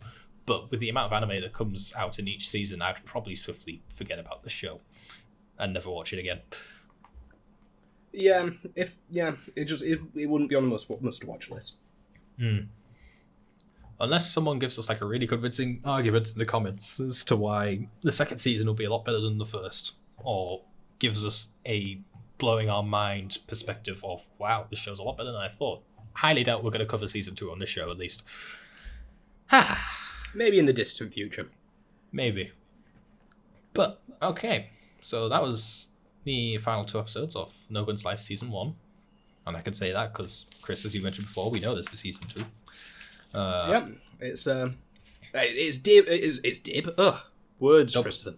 It's dub, and/or its sub is delayed on Funimation, if I remember correctly. Because I was really desperate to find out when the next My Hero Academia episode was going to happen. Because one had come out while the coronavirus was ravaging the world, and I was like, oh, maybe they're doing it from home now. It turns out they did just one episode from home, and then they stopped again. I was like, oh, okay. I guess I'll just have to watch the Japanese at some point. That's all. Wait. Either way, we'll do that My Hero episode eventually. Doesn't really matter when. It's just kind of randomly happen. So it's whenever you finish. Oh, but yeah. So moving on to our final episode of the week, as per usual. Being able to end on a high note, at least a high note for me. I hope for you as well. I mean, it was good. It was a good time. Yep. We are on episode 6 of ReZero, the only series this week to not be ending, because ReZero has, as I recall, 26 episodes originally, so there's 13 episodes plus one bonus episode in this lineup. So, episode 6. Sorry. We open with Subaru. What the hell? Oh, okay. Fading.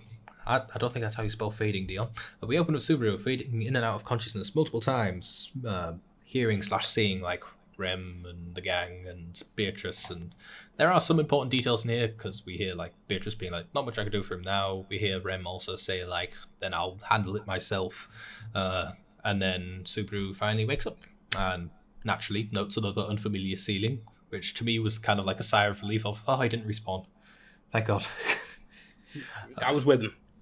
And he takes note of the shit ton of scars he has now. And then Puck emerges from across the room, explaining what happened after he got mauled, with Rem carrying him back to the village and healing quickly because, like, they just straight up confirmed now. It's like, yeah, she's a demon. And we get a lot of development these 2 episodes. We do. One question I do have, wouldn't she also be cursed if she was bit a lot? Like, super cursed as well, because she got beat up. She got beat up, but I don't know how the curse works. I don't know if it's only through a bite or a scratch, but she got beat up a lot, but they kind of just hand-waved it away, being like, yeah, no, her being a demon, she heals up naturally from her injuries quite quickly, so I think we could just assume her curses weren't as severe. I don't know.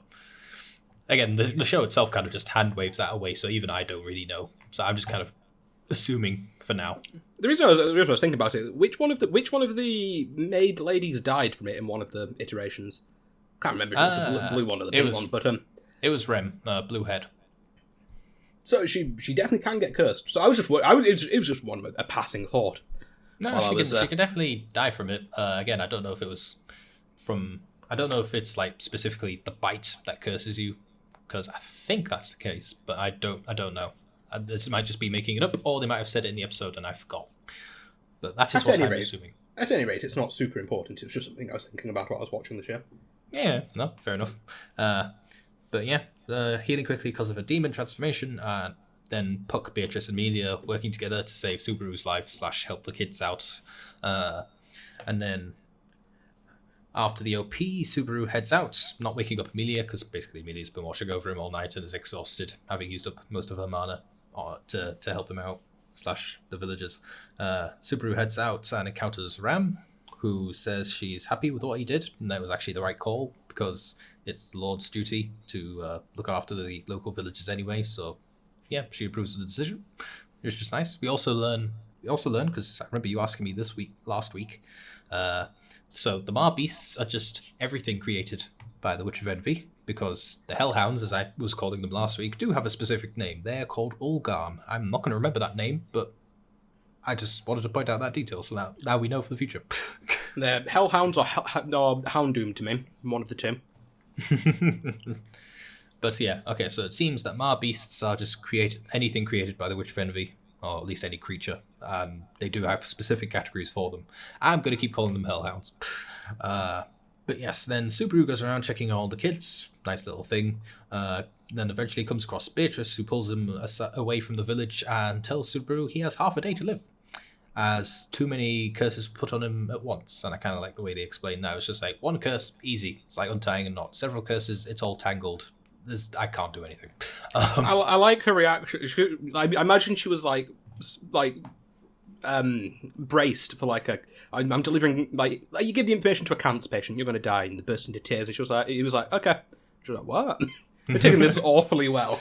Yeah, I liked that as well. She was like, you're taking this surprisingly well. He's just like, yeah, well, I'm kind of used to it. And she's like, the fuck are you talking about?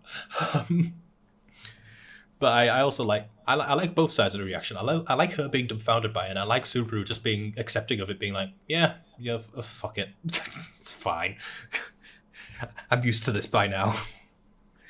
I'll just make the most of it whilst I can. And then because it's Beatrice. So naturally, she doesn't tell him this first. Then she's like, "There is a way to remove the curse, but you have to kill the thing that cursed you in the first place." Is it a thing that works on all curses, or is it because of the way this specific curse works? This curse is like they're eating his soul or something. Yeah, I don't know. Basically, they explain it in the show for context for the viewers that the Mar beasts, when they bite you, they curse you, so that when the curse activates, they'll drain you of all your mana. So that's how they turn you into their food, along with actually eating you. So I don't know if it applies to all curses, but obviously we know for certain that it applies in this case. I think maybe it would for all curses, because you'd need to activate the curse anyway. It's just with the Mar beasts, it happens automatically. With a magic user, I imagine it would just be a case of you need to kill them before they willingly decide to activate it. That's what I'd assume, but I don't know. This episode made me ask a few little questions here and there. I was like, how does this work? How does all this work? There's a lot of explanations, because we get a whole backstory for the twins, and it still raises questions, but it's a good balance. A show needs a healthy amount of questions to keep you interested. So yeah, after that, and after being told that the only way to remove the curse would be to kill the beasts that cursed him, I do like how. Because again, the show doesn't pull shit out of nowhere. He quickly puts two and two together. He's like, hang on. When I was fading in out of consciousness, Rem seemed pissed and said, I'll deal with it myself then. Where the fuck is Rem? Tell me now. Tell me true. And yeah, Rem's fucked off to the forests to try and kill the beast, because apparently she feels responsible for what happened to Subaru. And I'm like, oh, Rem, why'd you do that? She's into that Subaru. There's gonna be a thing I'm gonna address at the end of this, but no, yeah. Basically, last episode seems like Subaru's 100% earned Rem's trust, and yeah, she's fucked off to the forest to try and deal with this herself without telling anyone, or at least without telling Ram and Amelia. That's or they just tried not to stop her. But I feel like, considering, because Ram was listening to this conversation, so when she heard this, she was like, "Da fuck." So presumably she went off without telling anyone. And also to say something about Amelia would have gone and overextended herself trying to save him. Yeah, they specifically mentioned it's like, yeah, Puck and I agreed not to tell Amelia that you have half a day to live because of the beasts. So yeah, that happens, and then Ram overhearing it is like, "Da fuck, okay, I'm gonna go get my sister." And Subaru, to be fair, reasonably calm, was like, "Right, hang on. Let's think about this for a second. What can you actually do?" So we learn that... where do we learn? I try to do this all in the right order. Ram explains she's not as powerful as Rem because she's hornless. We don't know what that means yet. Apart from, obviously, we saw a horn appear out of Rem's head last episode. So we get the full explanation later, but at this moment in time, it's just like, yeah, okay, I'm weaker because I'm hornless. I also have some abilities like clairvoyance, which basically allows her to control certain animals and see through their eyes, which Subaru neatly sums up as, oh, okay, cool, security cameras. Nice. And has a basic control of wind magic. And afterwards... Oh yeah, and then in the forest she explains that usually demons are born with 2 horns, but twins are born with 1, and they're usually disposed of at birth, but in their case they weren't. Again, doesn't explain why now, but does next episode. I mean, I'd have accepted that as a explanation, to be honest. Yeah, no, it was just kind of, okay, that's how this demon society works in this world. It's not like we have a comparison. To be honest, I might have preferred if it was just that, but when we get, I like the elaboration, but maybe the elaboration a little unnecessary. Yeah, if the elaboration had been bad, I probably would have been like, you could leave it out, but it still works. It's one of those things. It's always good for a show to explain stuff, but if you explain it badly, you probably could have just left with leaving it out. In this case, I think they explained it reasonably well, though, so I was happy with what we get. They explained it well, and it elaborates on our characters. I feel like it could have been a bit shorter. We could have cut out a bit in there, but I enjoyed it, and I thought it was fun and elaborated on our and our two maid characters here. It's just I feel like it could have either been a bit shorter or explained in a sentence, almost. But yeah, so they get an explanation, and then despite being weaker in every way, and I do like this about Ram, she was like, yeah, I know I'm weaker in every way, but I'm a whole older sibling, so I'm gonna get my sister. And Subaru's like, fair, I can respect that. And so now this one I'm not 100% certain on, but Subaru, I only say I'm not 100% certain on because it's like it's a reasonable assumption. I'm curious to see what he would have done if that didn't work, because there's not quite 100% reason for him to know that would have worked. But Subaru again is just like, right, okay, fair enough. I'm going to draw the Mar Beast to us now by trying to tell you about my respawn ability, because I think that'll increase my Witch of Envy stench. I was like, that's quite the jump. Yeah, I thought I'd missed something in previous episodes. I was like, oh, okay then. I guess they're drawn to the Witch of Envy scent, which I don't think was set up before, and I don't know why he thinks that talking about his respawn ability will increase that scent.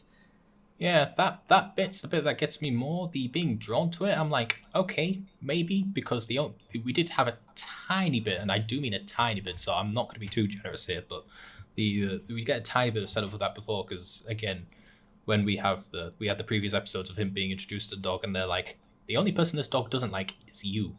But again, it's kind of more a thing that they expect you to put together, which is why I'm not going to be too kind to it. I'm not going to say this is a proper explanation, because if you remember me last week, I was like, hey, maybe they don't like the Witch of Envy for some reason. But also, like, they don't like the Witch of Envy. Why would they be drawn to her? Like, he would, like, maybe if it, like, loved up on him more, I'd be like, oh, it's drawn to him, but, like, it didn't like him. It was like, oh, don't let me be held by him. You know, I don't know. I just feel like I didn't put that together just because the dog felt like the dog didn't want to be around him, not that it wanted to be around him. If that makes sense. Yeah, no. I mean, again, this goes back to last week, because again, the whole being drawn to / not liking the Witch of Envy scent still doesn't quite make sense to me, because it's like, well, she created you, so do all Mar Beasts just hate the Witch of Envy quite completely? Because they see, so the established pattern for behavior we have so far is they're drawn to her stench, but they also really don't fucking like her. So did she create these things and then it just like majorly backfired? Because now every Mar Beast, I assume, hates her. Or at least anyone who smells like her. Which is a very weird thing to create. I created the very thing that hates me the most. For some parents, that's how it works. True. But anyway, yeah. So I can't really excuse the show on that one. That was just a bit of a weird, like, okay, you're jumping a bit there, Subaru, but it works. Whatever. The rest of the show's been good so far, so again, I'll let you have one. It's like with Toilet Bound. There's occasional leaps in logic when I'm like, no. But the rest of the show's good, so you get this one. You get a freebie. As long as I'm entertained, I can overlook most plot holes, to be honest. So yeah, he tries telling Ram about his respawn ability. Naturally, he stopped, and it works like a charm. They are instantly swarmed by the Hellhounds, and Ram's just like, I don't know how I feel about this. We need to have words. And then we briefly cut to Rem, who seems to notice it as well, and then we cut back, and to be fair, I do like this. I like how they're just keeping Ram consistently useless, because then we cut back, and up until this point, Ram's been using her wind magic to swiftly cut down the Mar Beasts. Next frame, Subaru's running through the forest carrying Ram, like, what the fuck? I like how she didn't even expect. She was like, yeah, I said I could fight, I just overestimated my energy to fight. It was a nice little funny cut, and I was just like, God damn it! But at the same time, I was like, how the fuck are they going to get out of this? So yeah, Subaru's running through the forest, and he falls off a cliff. Well, they do fall off the cliff, but he briefly stops it with the sword that he was given. He was given a sword by the villagers, by the way, as like a gift, being like, hey, it's our best sword.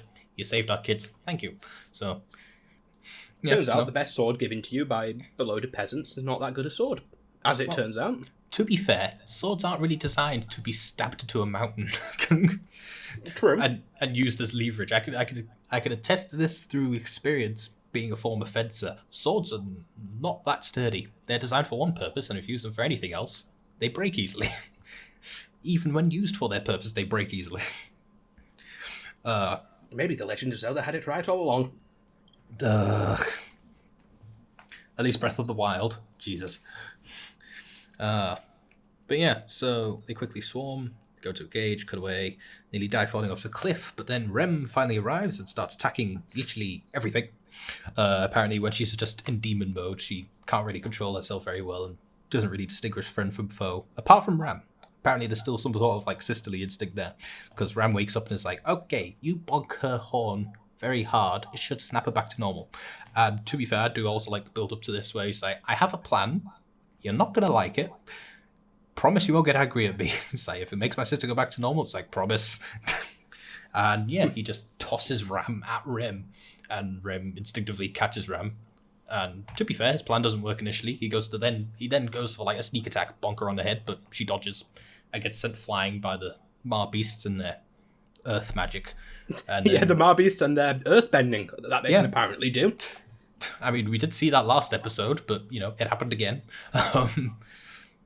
And yeah, he gets sent flying in the air and then just gets her on the return trip down, basically. And that's the first half of this episode. So going on to the second half, we open in a flashback. So this is where we get a shit ton of development for the pair of twins. We open in a flashback at the Demon Clan, where the twins were born, and just as they were about to be disposed of, as Ram mentioned last time, keep in mind, this is as what I assume is a newborn fucking baby, uses like Harsh very society. powerful wind magic. What did you say there, Chris? Harsh society. Apparently. Very Spartan-like of them. Harsh society, but also very powerful fucking baby. Basically, Ram sits there and sees Rem start crying, and then Ram kind of just goes, hell no, and causes a brief tornado and blasts away the guy that was about to literally execute them. So from there, we see a series of flashbacks of them growing up, with Ram basically being treated as a prodigy, with high expectations being thrust upon Rem as well, being like, oh, you'll be as great as her one day. And to be fair, they didn't quite do the cliche thing, which probably would have annoyed me, because I was expecting the demons, like including her parents, to be like disappointed / pissed off at Rem at some point, being like, why aren't you as good as your sister? You're better off dead, which is what Rem thinks in her head, but really they're just like putting unfortunate expectations on her. They're just like, don't worry, you'll be as good as her one day, it's fine. They're still kind of dickish and like not very considerate of their daughter's feelings, like at all. But yeah, they weren't overtly wanting to kill her. Yeah, no, the typical thing that I've seen many times is just like them being like, oh, fuck you, you're a disgrace, we want rid of you. But in this case, yes, they're dickish for putting their high expectations on her, but at least they weren't that dickish. This is just coming from me having seen too many anime, though. They still seemed like decently loving parents who occasionally were like, you'll be as good as your sister one day because she's just amazing, and you're not, but you will be one day. They're just not thinking of how much pressure that puts on her as well. They're dicks, but they're inadvertently being dicks. Yeah, it's not like they're overtly prejudiced or anything.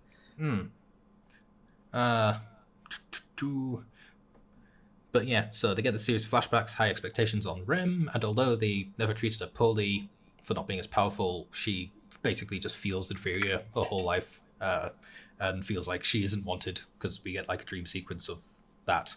And then one night, their village seems to be attacked, and I think, or at least I'm assuming, Rem and Ram were the only survivors from that attack. But It would appear so. Yeah, it would appear so, at least from what we've been shown so far. But Ram's horn... Well, briefly we see Ram like fighting off the attackers, and then when she comes to protect her sister and then goes to help her up, Ram's horn is broken off by one of the attackers, and we get a line that, to be fair, well, I wouldn't expect from Rem now, but because of that I wasn't expecting it from Rem. Then she was like, finally, it broke off, and I was like, oh. Okay. It was unusually subtle for an anime. Just like that like small smile and like, but like also the guilt. I could feel the guilt and also the small like. Her sister was suffering and she was like happy about it, and that made her feel bad. And I was like, that's unusually subtle feelings for an anime. Yeah, and basically the point of this flashback, and especially that one line, was to set up Rem's feelings on the current situation, because then we cut to like she then wakes up and they're running through the forest and they briefly hide, and Rem's just like, no, I need to do this myself. People keep getting hurt because of me. I need to atone for literally. Because we then see like a further series of flashbacks of like them being brought to the mansion, and her working stupid hard for in Ramstead, seeing herself as her replacement, and it's like, I need to do this myself. I need to atone for that one thing I said all those years ago. And then Subaru being Subaru, he literally headbutts her for one, and it's just like, fuck off, stop being stupid, learn to rely on others as well. I love how blunt Subaru is. Yeah, he's amusingly direct. Just like, we've just had this kind of sad backstory about this character and all these things going through her head. His solution: headbutt you. You're fucking stupid. Ram. I You're like stupid as well, Subaru. Yes, but she's more stupid. I was like, yeah, I was going to say, I can never get their names sorted in my head. So Pinkhead one, it's like, oh, you're fucking stupid too. And he's like, yeah, I know I'm stupid, but I'm not as stupid as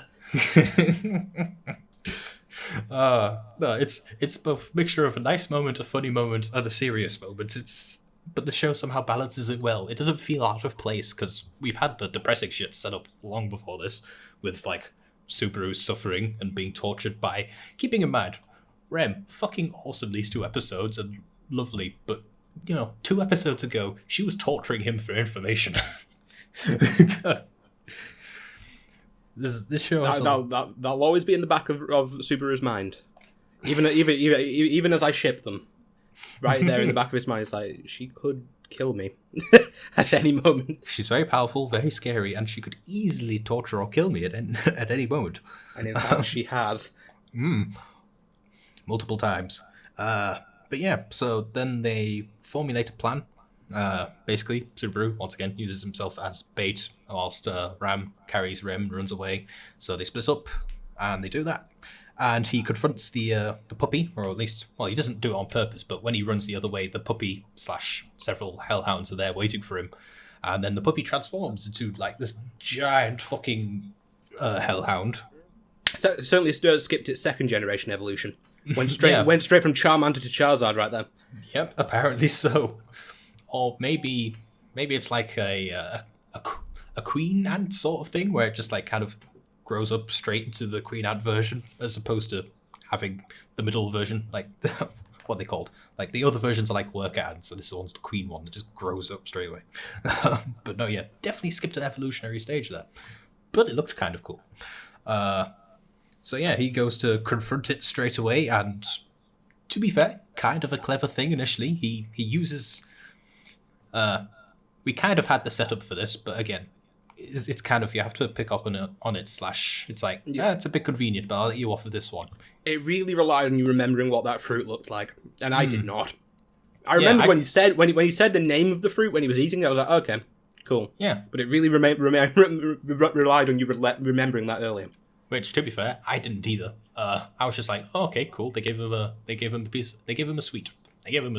Turns out that sweet was the braca fruit, which restores your mana. So he goes to confront the thing and unleashes the spell that Puck taught him a few episodes ago to cover the area in mist, and goes and stabs the thing in the throat. I was like, oh, cool, clever, nicely done, Subaru. You're going to be fucked afterwards. Then we see the sweet, and it's like, oh, okay, so he's not fucked yet. But I also like the triumph moment. Oh, good, he did it. And then the mist clears, and the beast is like, "Yeah, you stabbed me with a tiny needle. I'm still coming for you." Yeah, he doesn't succeed at all. To be fair, doesn't die though. But yeah, to be fair, I like how that triumphant moment is subverted as well. Because not only that, you had like the theme song play. When the theme song plays in a show, it's like, oh, this is it. Completely, just swiftly undone. So yeah, the beast's just like, nah, mate, I'm fine. Stomps on him, goes to eat him. He then uses his sword, stabs him again, and just as he's like, all right, fucking come at me, the area gets nuked with fireballs, and Roswell appears, and I'm like, oh, thank God. From now on, every time there's conflict, I'll be just think, why is Roswell not fixing it? Because the man can fly at supersonic speeds and rain fire from the sky. I feel like he's a bit unstoppable. I do like, though, that basically Subaru's plan hinged on, because I assume he was hinging on the fact that either his first strike would kill it or that Roswell would be back soon, because keeping in mind this is the next day, so Roswell's been away for like a day. But I like how when he arrives, just like, oh, thank God, it took you long enough. I assumed he wanted to kill it on that first blow, because otherwise he is a tactical genius on the level of the guy from Code Geass. In that, it's mostly luck that got him through it. Yeah, no, I also assume he wanted to kill it on the first blow. But if he wanted to kill it on the first blow, I wouldn't have just stabbed it in the neck. I would have, sliced its neck. True. So that was just a mistake on Subaru's part. But oh well, yes. Roswell comes along, fireballs the area, is like, well, first of all, Ram and Rem come back, and Ram's like, sorry, we kind of did a shit job. And he's like, no, you saved the village. That was the correct thing. Amelia's fine as well, so this all works out. Thank you, Subaru. And then we have Rem literally leaping on Subaru, being like, thank God you're okay. And Subaru's like, ow, ow, ow, Rem, I'm in pain, and falls unconscious again. This next scene... Oh, sorry. No, go on. I was going to say, this next scene, for a second I was like, did he die? Because that ceiling... And I'm surprised he didn't think that. I was literally about to say the same thing. I was like, if I was Subaru in this next scene, I would have shat myself initially when I woke up, because I was like, oh no, it's that ceiling again. No. Yeah, I would have been like, oh no, I'm dead, I died. For fuck's sake, after all that, I get killed by a hook. But no, yeah, he wakes up to that familiar ceiling that he keeps waking up in the past few incarnations of his life. Where am I? And he wakes up with Rem there, having been holding his hand, and basically the rest of this episode is just a nice moment between the two. And I ship it, goddammit. Yep, you do indeed. I'll quickly go through my notes and then we'll address it more. But after thanking her, she starts getting depressed and starts crying and over the trouble she's caused and regretting her choices, what happened to her sister, even her birth at a point. And to be fair, I like how the show addresses this, because she's like, that was a weird thing for me to say. Because keeping in mind, Subaru doesn't know their backstory. Yeah, he has no idea. It was for us. It wasn't for Subaru. Yeah, so the show's just like, that was weird. And in the end, she refers to herself as weak, which I just have in brackets here. Fuck off. You're the only person who could do anything. And she says she may need to lean on him on occasion, and he naturally responds saying, yeah, no, I'm worse. I'm weak, I'm pathetic, I rely on others to help me out a lot here. But I look forward to you and I leaning on each other for help in the future and laughing about next year. And it ends with Rem crying and laughing and the pair hugging, and it's just a nice, wholesome moment between the two. We haven't been with Amelia for a few episodes, so maybe when we get an Amelia episode, I'll like go for that one. But right now, I'm like, go for Rem or Ram, whichever one it is. Can't remember. Blue. Go for blue hair. Yeah, no, Rem. No, I'm 100% with Chris. It's like, god damn it, why aren't these thing a pair? Get together, god damn it. Fulfill my anime dreams. There's a reason, Chris, that this isn't a spoiler, because the show still goes on, but there's a reason that many people who watch/love the show refer to Rem as best girl. Hashtag best girl. Hashtag my girl. Because god damn it, Rem is fucking awesome. From here on out, apart from obviously still that potential, she's killed me / tortured me in the past. She's kind of scary. You know what? To some, that's just even more of a turn on. A bit of BDSM. We know she's good at it. Usually, that one doesn't involve death, though. To some people, that's the ultimate turn on. Christ. But yeah, and then after the title sequence, which I think is where the episode would originally have cut, because I don't remember these next 3 minutes, we see Ram and Roswell in a meeting, and him pondering... And this got touchy-feely very quickly. It did, but then I remembered some things. I was like, okay, I can explain this away, and it's hopefully not creepy. You can use me anytime, Roswell. Oh dear. Oh dear. There's only one bit of wording that I can't defend, which, yeah, you've kind of addressed there. But yeah, we open up with him pondering if there's a connection between the Baal Hunter, basically the villain from the first few episodes arcs, and then this few episodes arcs. He's wondering if there's a connection between the two. And then we also see that he's been routinely supplying or resupplying Ram with her mana. But yeah, no, there's a bit of creepy dialogue here where she's like, since that fiery night, I'm like, what? And I'm like, oh, wait, no, you mean the night he rescued you from your village. Okay, that's fine. Why did you have to word it that way? And then she goes on and says, like, my body's been yours to use. And I'm like, why did you have to say that? Can we not? This is weird. This is very weird. I'm just going to assume you mean that in a not sexual way, because I don't want to think of that. But yeah, and then finally we end with Subaru finally organising that date with Emilia that he's worked so hard towards for this past arc.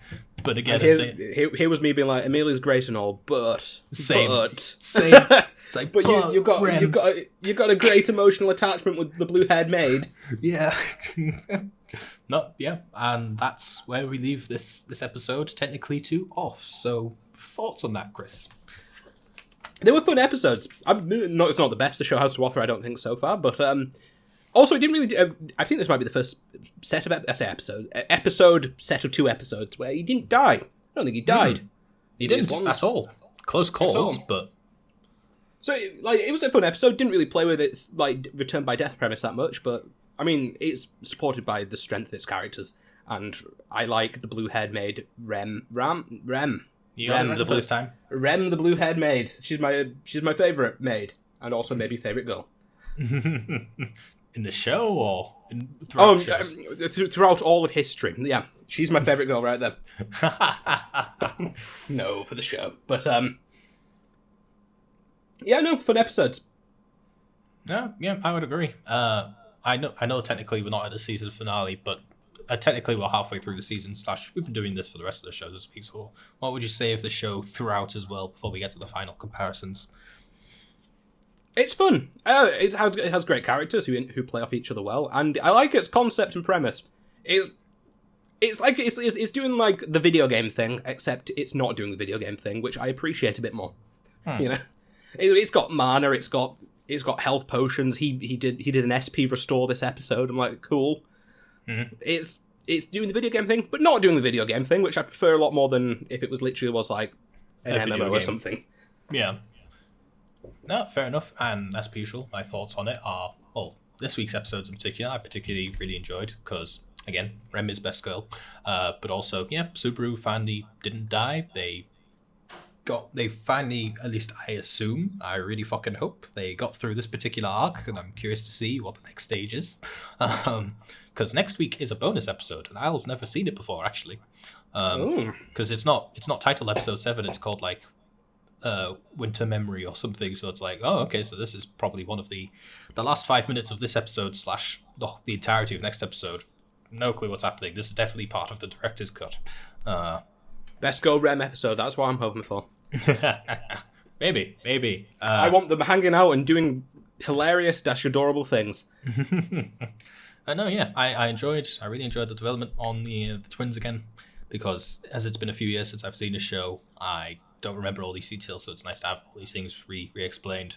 Rem and Ram, awesome. Subaru, still reasonably intelligent. Some things were a bit of a jump to conclude to, but again, it's like you get this freebie because you've been good up to this point, and you don't pull bullshit very often. But no, yeah, excellent show. So, with all that said and done, Krishna, what are our final rankings for this week in terms of from least to best show? Well, I bet we can all guess what's at the bottom. Gee, I wonder, could it be the show I literally said I don't like?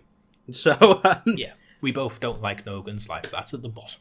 No Gun's Life's at the bottom. Next up, though, for the first week ever in this position, it's Toilet Bound Hanako-Kun in third position.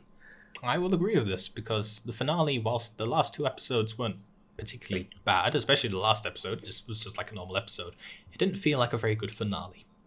The last episode was a good episode of Toilet Bound Hanako-Kun. The other one was underwhelming, and I mean, again, it's not really show's fault, but I do miss my English, just a bit. And by just a bit, I mean quite a bit. But yeah, it was just fine this week, and that's not a bad thing. It was fine. But number 2 spot blew it out of the water for the first time in its beleaguered life, and that was Darwin's Game.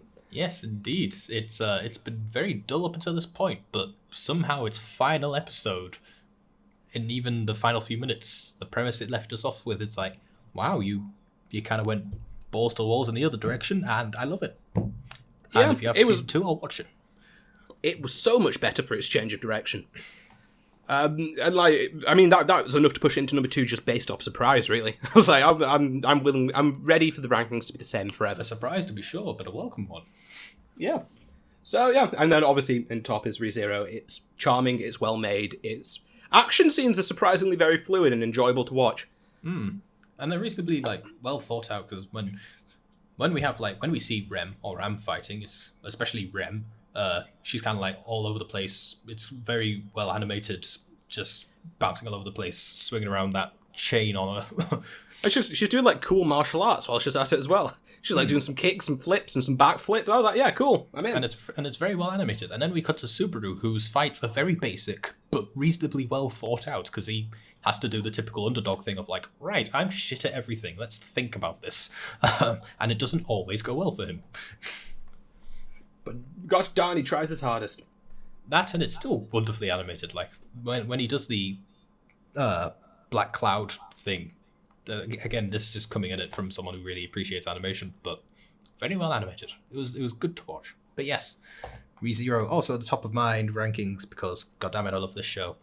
But hopefully, I say hopefully. Well, actually, yes, I say hopefully because I know I'm going to enjoy the show throughout. But hopefully next week, after we've sat and discussed what we're actually going to watch from here on out, whether we do that tonight or at some point. Anyway, we'll decide this before next week, obviously. But hopefully at some point, if we're lucky, in the next anime season, there'll be possibly a show even better than ReZero. Because I would like to not rate ReZero at the top, because that just means I found a better show. It's a win-win for us. We get 2 great shows. Exactly. Whereas this season, Toilet Bound and ReZero have been consistently at the top of our respective lists. So that's our thoughts on these shows. We finally finished 3 of them all at once, and to be honest, I'm happy that we finished all 3 of them, because No Gun's Life just plain didn't like, and the other 2 were meh. So I'm kind of happy they're over, apart from Toilet Bound, really, because Toilet Bound, again, was actually quite good throughout. It had a meh week, but I'll be sad. I'm sad to see it go for now, but there'll be more, I'm sure. There'll be more, hopefully. Not delayed too long, hopefully, by the world's pandemic. So, yeah, okay. That wraps up this episode of the Anime Talk Show. We're only 10 minutes behind last week's episode. Yay. But hopefully, from here on out, the episode should be much shorter. Next week's will be... I think the next 2 weeks will be the normal episode length, because we'll still have some catching up to do in the current season. So 3 weeks from now, our podcast time should be reduced pretty much in half, because we'll then be down to 1 episode a week for each show. Half the podcast length, double the views. That's what I'm expecting. But yeah, okay. So I hope you've all enjoyed our talk here. If you've stuck around for the whole thing, again, as I say every week, you are crazy, but thank you nonetheless. We certainly hope it's obviously nice if you've agreed with us, but again, if not, tell us why. Don't be cunts about it, just tell us why. We want to know. We want to know if there's stuff we've missed or not, especially when it comes to the shows we dislike.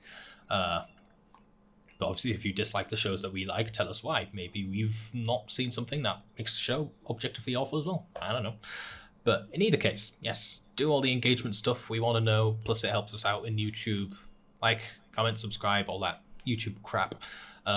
And we shall see you next week with a new batch of anime, apart from ReZero. ReZero will be sticking around for a good 7-8 more weeks. So, it's going to be around a while. Yes. Oh, sorry. That's all right. Go on. I got very confused when I was on, because I watched it through an Xbox app, and I clicked on ReZero, and it was like, "Hey, you're on episode 6." And I was like, "Cool." So I scrolled down, and it was like, "There's 26 episodes. What's happening?" And it turned out I was in the English dub version of it. And I was like, "Oh, there's less." I was like, "Thank God." I thought I'd be at this forever. But anyway, sayonara, Tamagotchi. Nope, Tomodachi. Tomodachi. God damn it! I thought I was right. No, you keep firmly sticking with Tamagotchi. Tamagotchi, or rather.